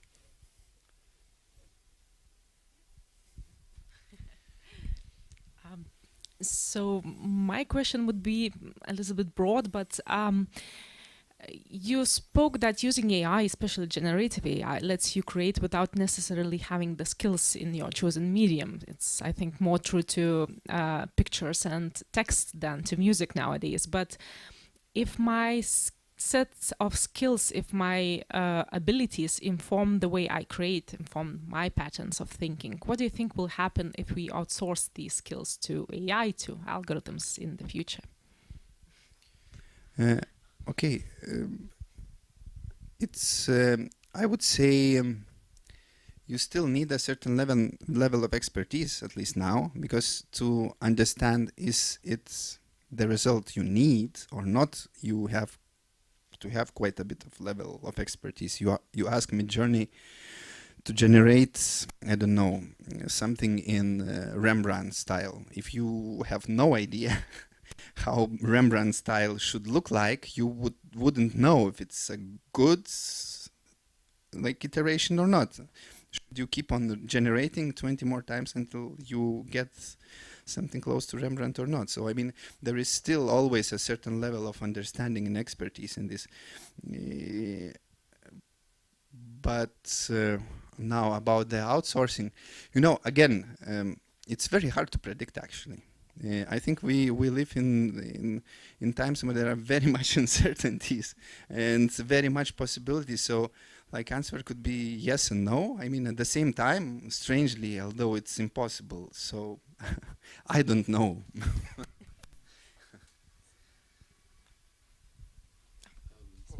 Oh, sorry. Oh, I'm sorry. I'm sorry. Too many. Maybe about uncertainty in the future.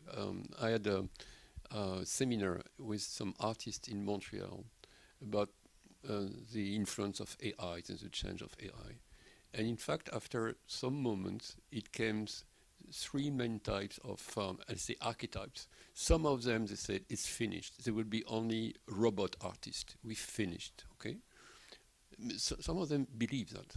Some of them believe we just all be augmented artists, which is not very pleasant. We just augmented artists. And very few of them said, yeah, we'd be, as usual, there will be some new technologies like AI, but we're still artists and we dominate the technology forever and so on. So what's your opinion about these three types of... Yeah, I think I'm definitely not the first type. Maybe I'm somewhere towards the third type, but also at the same time, you know, also the feeling or sense of artist nowadays changes. I mean, this vision of artist which changes the world and is the ego and hero and so on is something in the past. You don't even want it, you know, you kind of want to cooperate, you want to play, you want to experiment, you want to discover new things, maybe you want to see the impact of what you are doing. Again, hopefully positive. Anders will talk about that tomorrow as well, I guess. So, you know, I think we are still some species, I don't know how to say, who are using the tools all the time, right? I mean, this is how we are here, and somebody is there, you know, somewhere on internet, maybe synchronously, maybe watching this recording after, I don't know, 2 or 3 days or after a year. And this is the tools we use. So we are always connected to our tools. But it's how we use it and what for we use it. And I think, you know, it generally doesn't change so much, you know, what is inside us and how we make the decisions. It's just that tools changes. It might change completely how it looks like in the end, but, you know. We have, I think, a guest waiting online, right? So it is a great pleasure also to welcome Martin Malandro, who is a mathematician as well as composer, who is the engineer and programmer and creator of the model I used to co-create opera with, after fine-tuning it and prompting it with 17th century music. So welcome, Martin, and it's nice to have you here virtually. Thank you. It's a pleasure to be here. So I'm sort of waiting for you all to be able to see my my slides. There we go. Yes.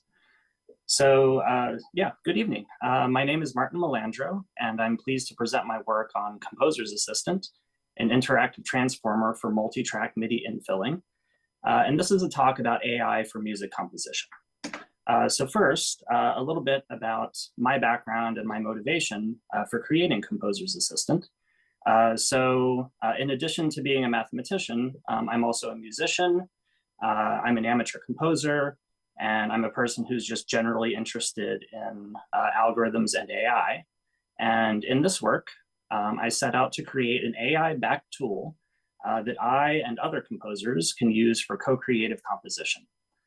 So my inspiration for this project began all the way back in 2016 when Google unveiled Project Magenta. And that is a project aimed at applying machine learning to develop tools for people engaged in creative activities. Their focus has mainly been on music, but they have also worked on other types of art as well over the years. I tried Project Magenta as soon as it was available. And over the years, I've tried several other tools, including Music VAE and Piano Transformer, which are also part of the Magenta project, as well as MuseNet, in addition to many others. And I approached all of these tools trying to see whether or not I could use them and work them into my own composition workflow. And I kept running into drawbacks and limitations. So as a result of that, I started work on this project back in 2020, and it's taken until earlier this year for this project to come to fruition. So to talk about a few of these previous works, specifically Piano Transformer and MuseNet a little more. So for Piano Transformer, first of all, there are two main things that it can do.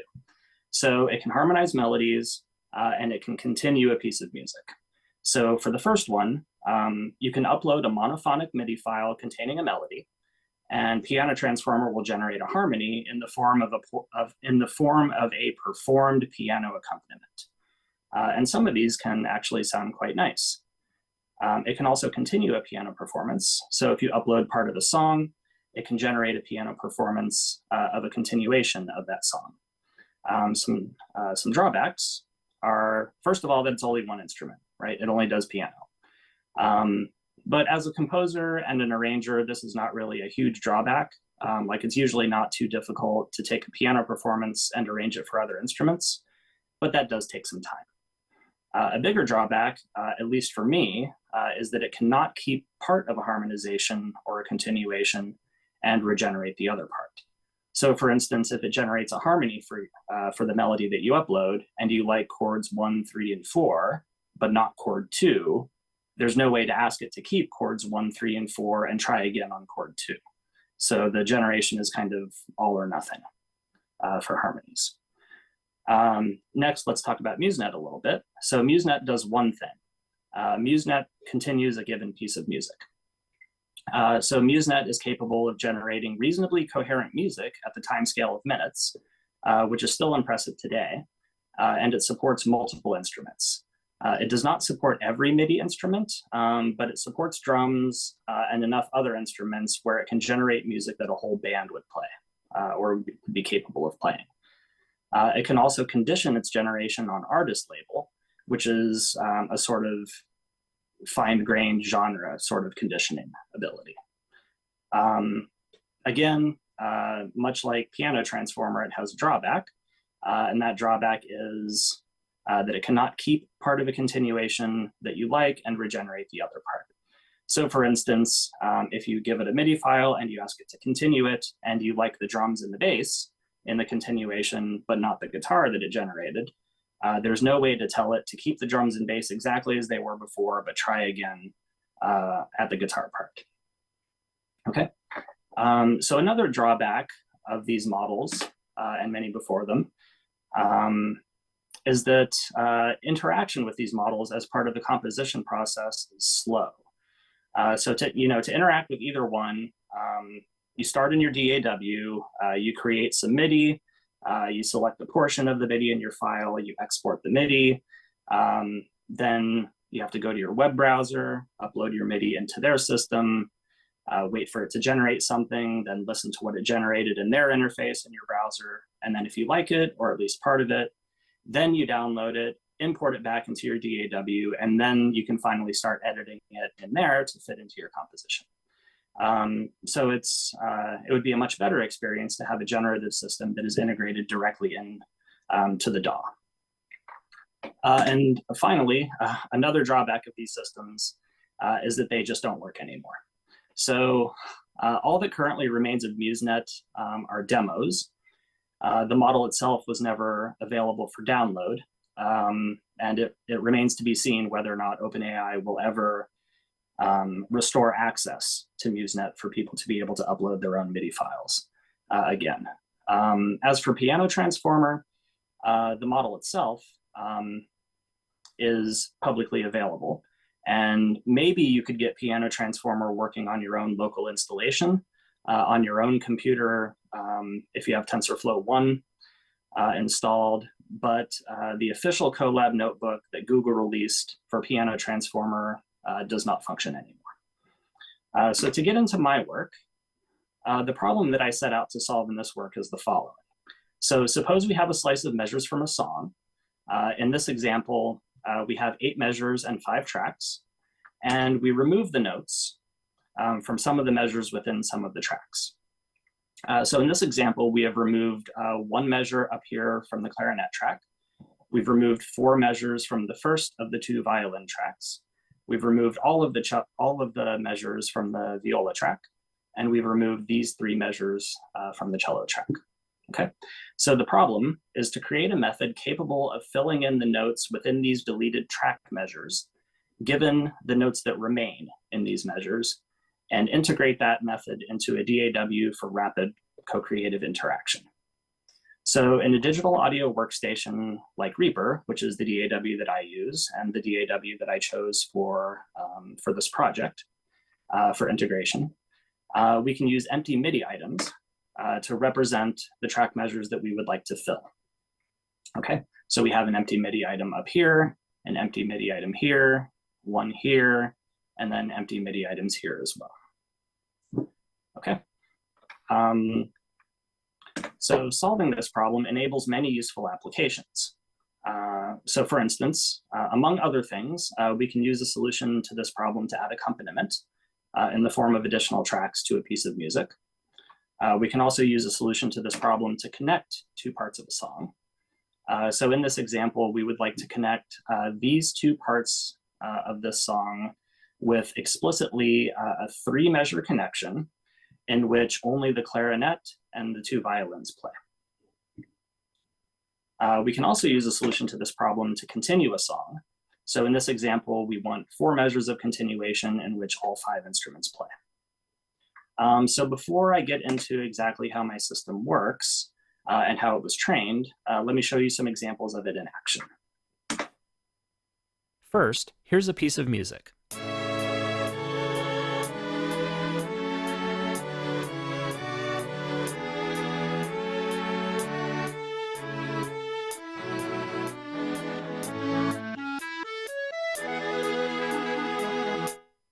That was Mozart, so we're probably not going to do any better than that. Nevertheless, let's ask Composer's Assistant to rewrite some of the track measures.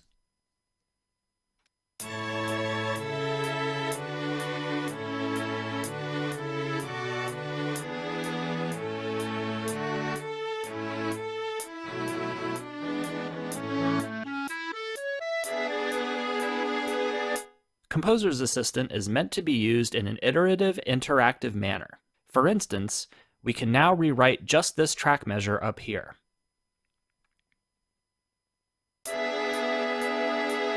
Or undo and try again.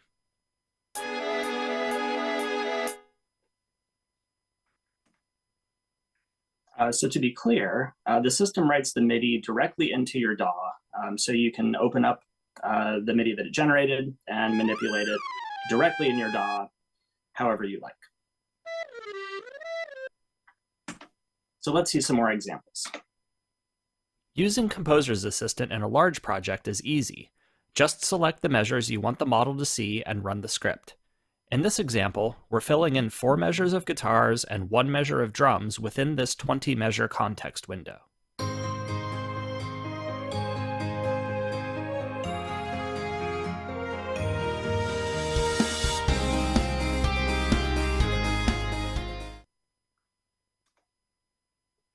Finally, let's write some rock music, using only the bass part as the input.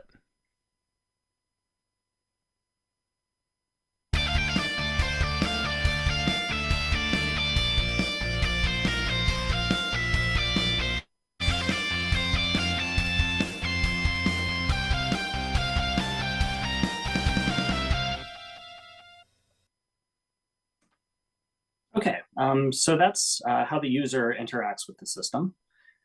So let's talk a little bit about how the model actually works, how the system actually works under the hood. So I've started by creating 2 measures of a song here. It's a very short, uninspired little bit of MIDI that I created. And this is within Reaper, so we can look inside these MIDI items and see the MIDI that's there. So the way Composer's Assistant works is the heart of Composer's Assistant is a neural network, and it takes inputs that are generated when you run one of the scripts from an input like this. And here's what the neural network sees. So Composer's Assistant works is when you run a script, the MIDI that's in your project is encoded into a string like this. That's fed into the model, and then the model generates a string representing musical information that's written back to the project. So to go through a little bit about how information like this in your DAW is encoded. So this information actually starts by being encoded to a measure declaration. So here we're declaring the start of the measure of a certain dynamics level and a certain tempo level that is a length of 96 ticks. So for this project, I chose a level of quantization of 24 ticks per quarter note, which accommodates both 30-second notes and 16th note triplets. And I settled on that level of quantization after experimenting with a few other different levels. So after we declare a new measure, we're going to write things measure by measure. We're going to write the information that's in the first track measure within that measure. So we have instrument 0, which is piano, according to the MIDI specification. We declare the duration of all notes declared from this point forward to be 24 ticks, which is 1 quarter note. Then we declare a note, the MIDI note 84, which is this C up here. Then we wait 24 ticks. So we advance the position of the insertion cursor by a quarter note. We insert note 79, which is this G. We wait 24 more ticks. We insert this note 76, and so on. Okay, so that's how this track measure gets encoded into an input for the neural net. Then here we have an empty MIDI item. So this is instrument 0, repetition 1. So this is another piano track that is most likely performing a different function, even though it's the same instrument within the track. And then we have this extra ID 209 token, which is a masking token. So that's a token communicating to the model that there's some information here that's been deleted that the model needs to fill in. So the model understands 256 different masking tokens. And we just start by choosing one of them at random. Okay, so next, down here, we have instrument 73, which is flute.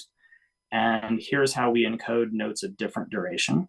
So duration 84 applies to the first note, and then duration 6 applies to all notes declared after that. So that's how those notes are encoded. Okay, so that's how the first measure is encoded for the neural net to think about this musical information.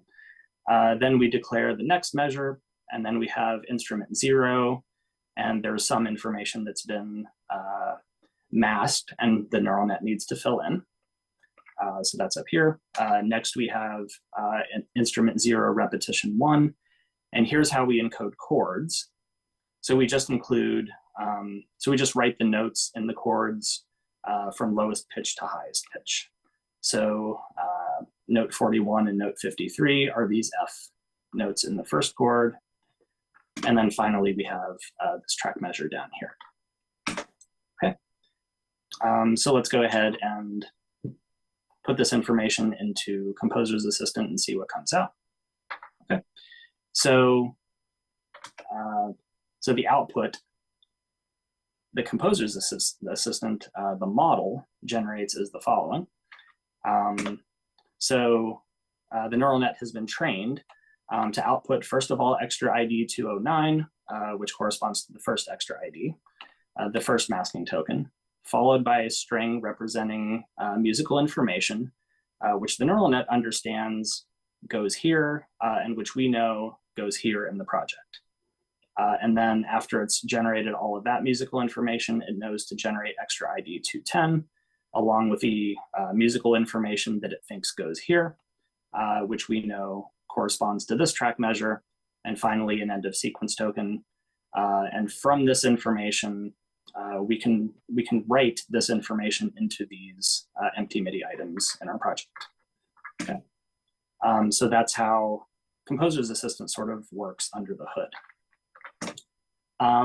So I'm not going to go into all of the information on this slide. I mainly want to focus on the bottom 2 bullet points. So the model was trained.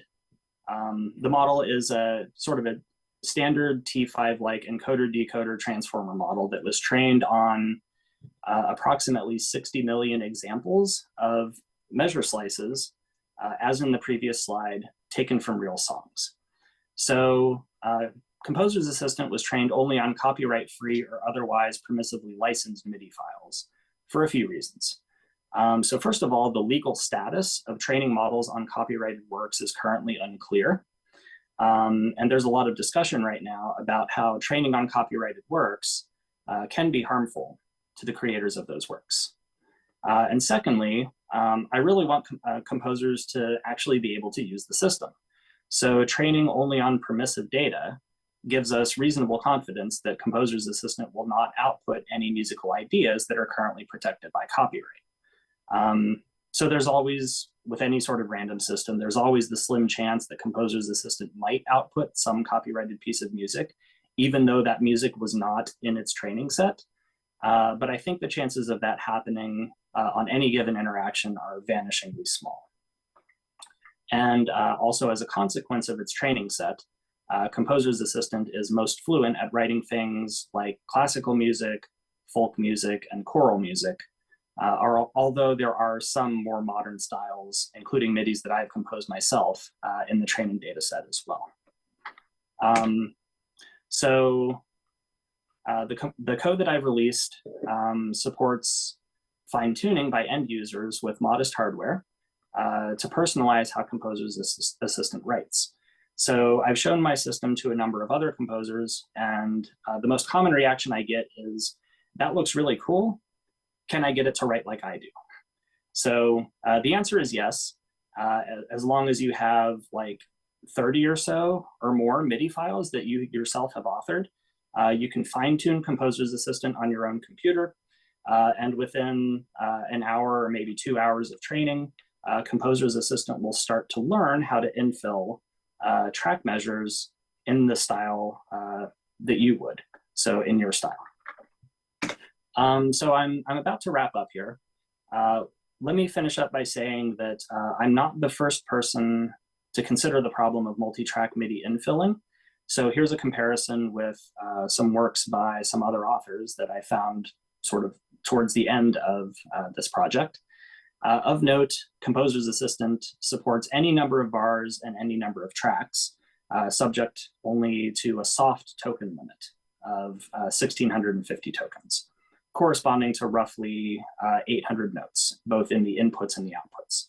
So you can input a slice of measures containing any number of bars and any number of tracks, as long as that slice of measures contains roughly 800 notes or fewer. and Composer's Assistant can write up to about 800 notes at a time. Yeah, so that's Composer's Assistant, and here's where you can download it. Thank you for your attention.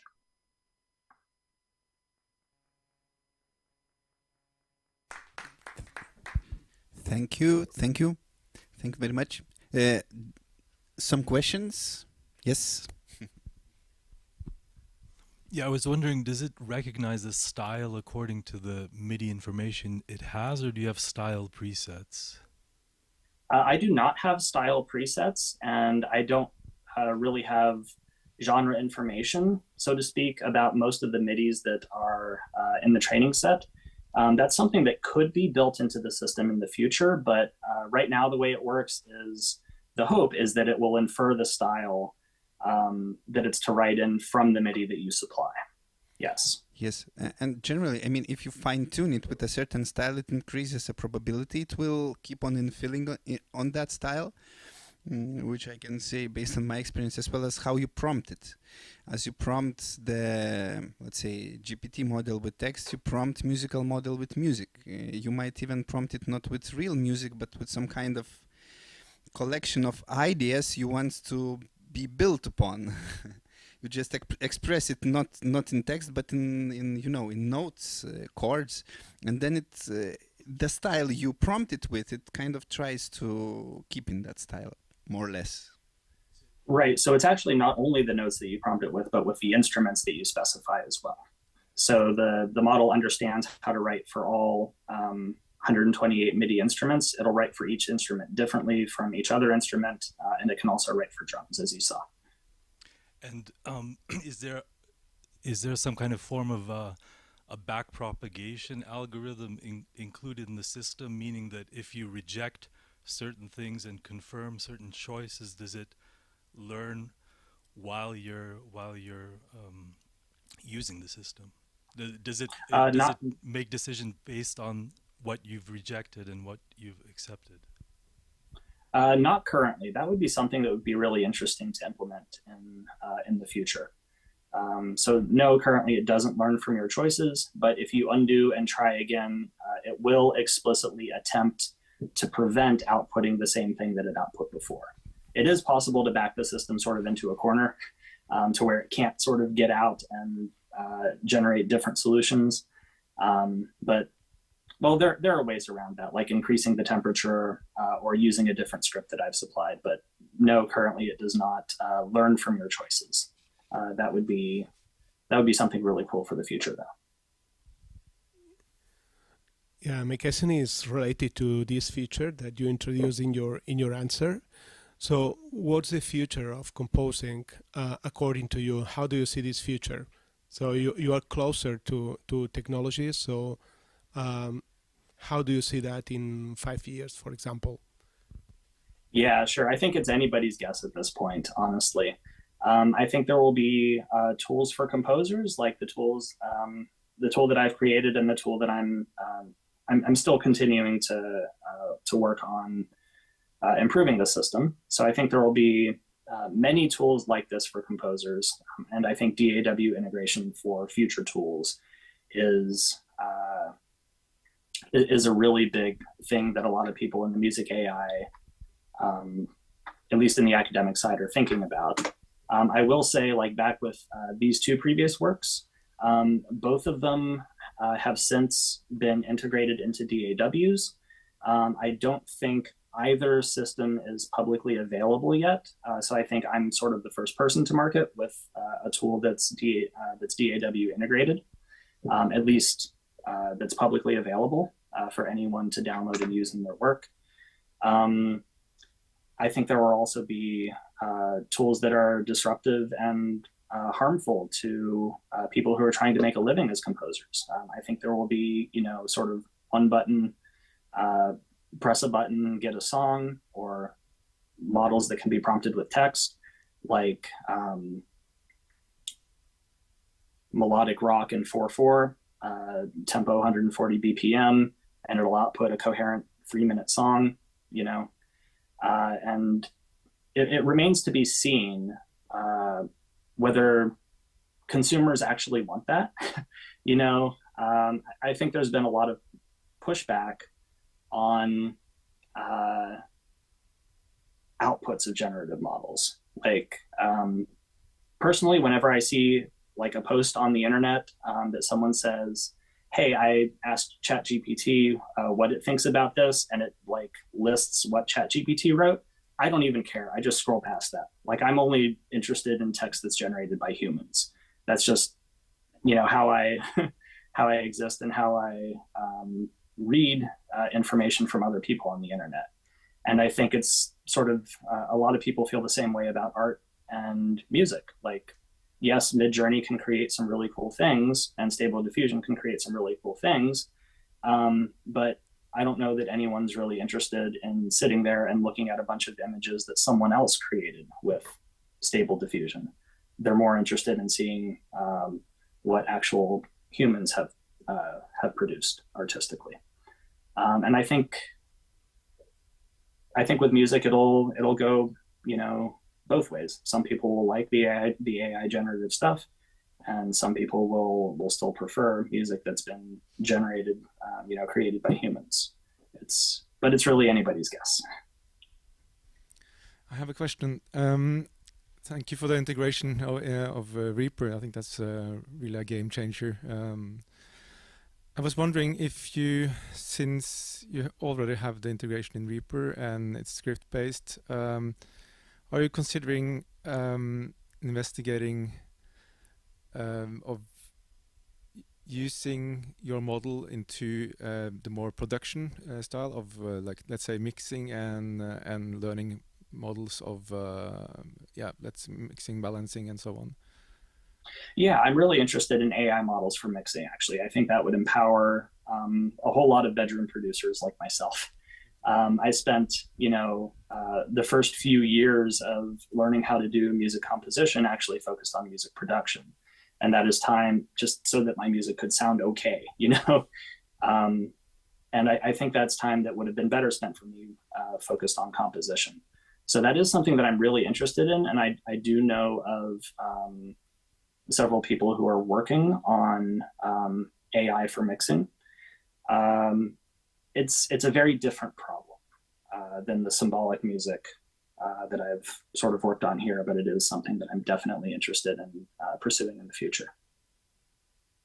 And that can and should be DAW integrated as well. Thank you. Some more questions? Yes.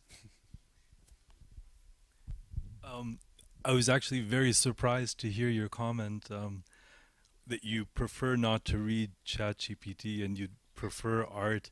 I mean, especially since you're in this active in this field, like, how the hell do you want to tell the difference?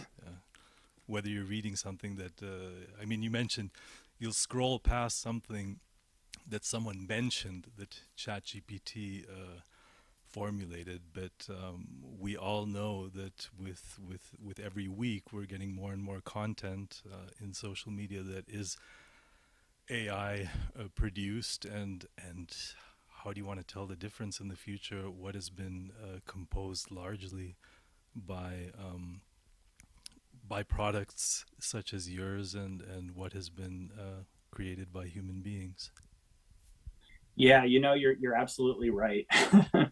It will be more difficult to tell over time whether something, you know, that you're seeing for the first time has been created by a human or generated by a machine.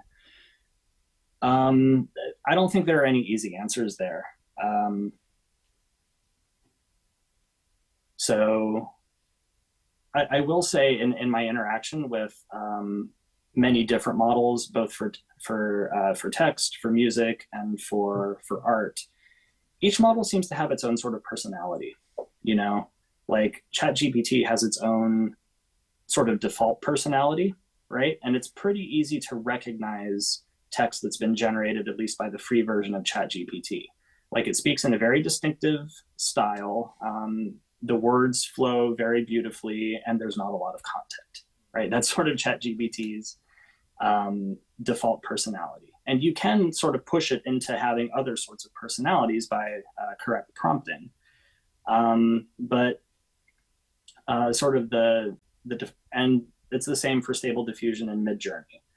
Their sort of default artistic styles, I think, are still recognizable, at a glance. And it's the same way for music models as well. Each music model sort of has its own inherent biases in how it composes. I think there are, legal questions as well, and ethical questions about should you label or should you be required to label what portion of the content that you're putting out into the world is AI generated. And, we don't really have answers for that yet.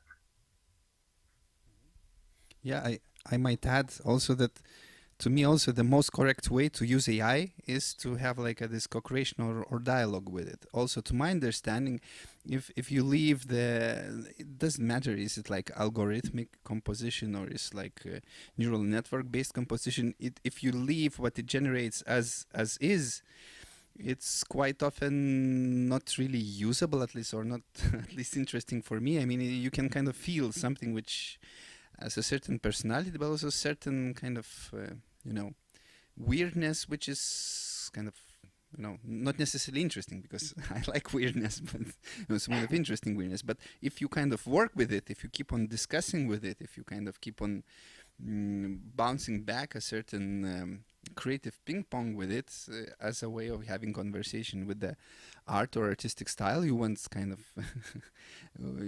to have conversation with, then it becomes a nice tool to create and maybe inspire you or actually limit you, as we talked also before with Martin, that limitation is very important within creativity. That's when you reach a certain level of professionalism, you can write anything in any style basically, but then sometimes you want to find a sense why you are doing it, and you want to find some limitations, and sometimes randomness or maybe some kind of conceptual idea of using AI could be also a nice limitation you take and then build upon. And then it builds upon what you do, and then you build upon that. And I think that's a nice way to use a tool for multiplication. When creating even more like content which is shallow, it will increase the problems with content overdose even more, probably. So, thank you very much, Martin, for joining us. And it's too bad you can't be here live, but thank you for your work and coming here. Yes, thank you. It's been a pleasure. Thank you.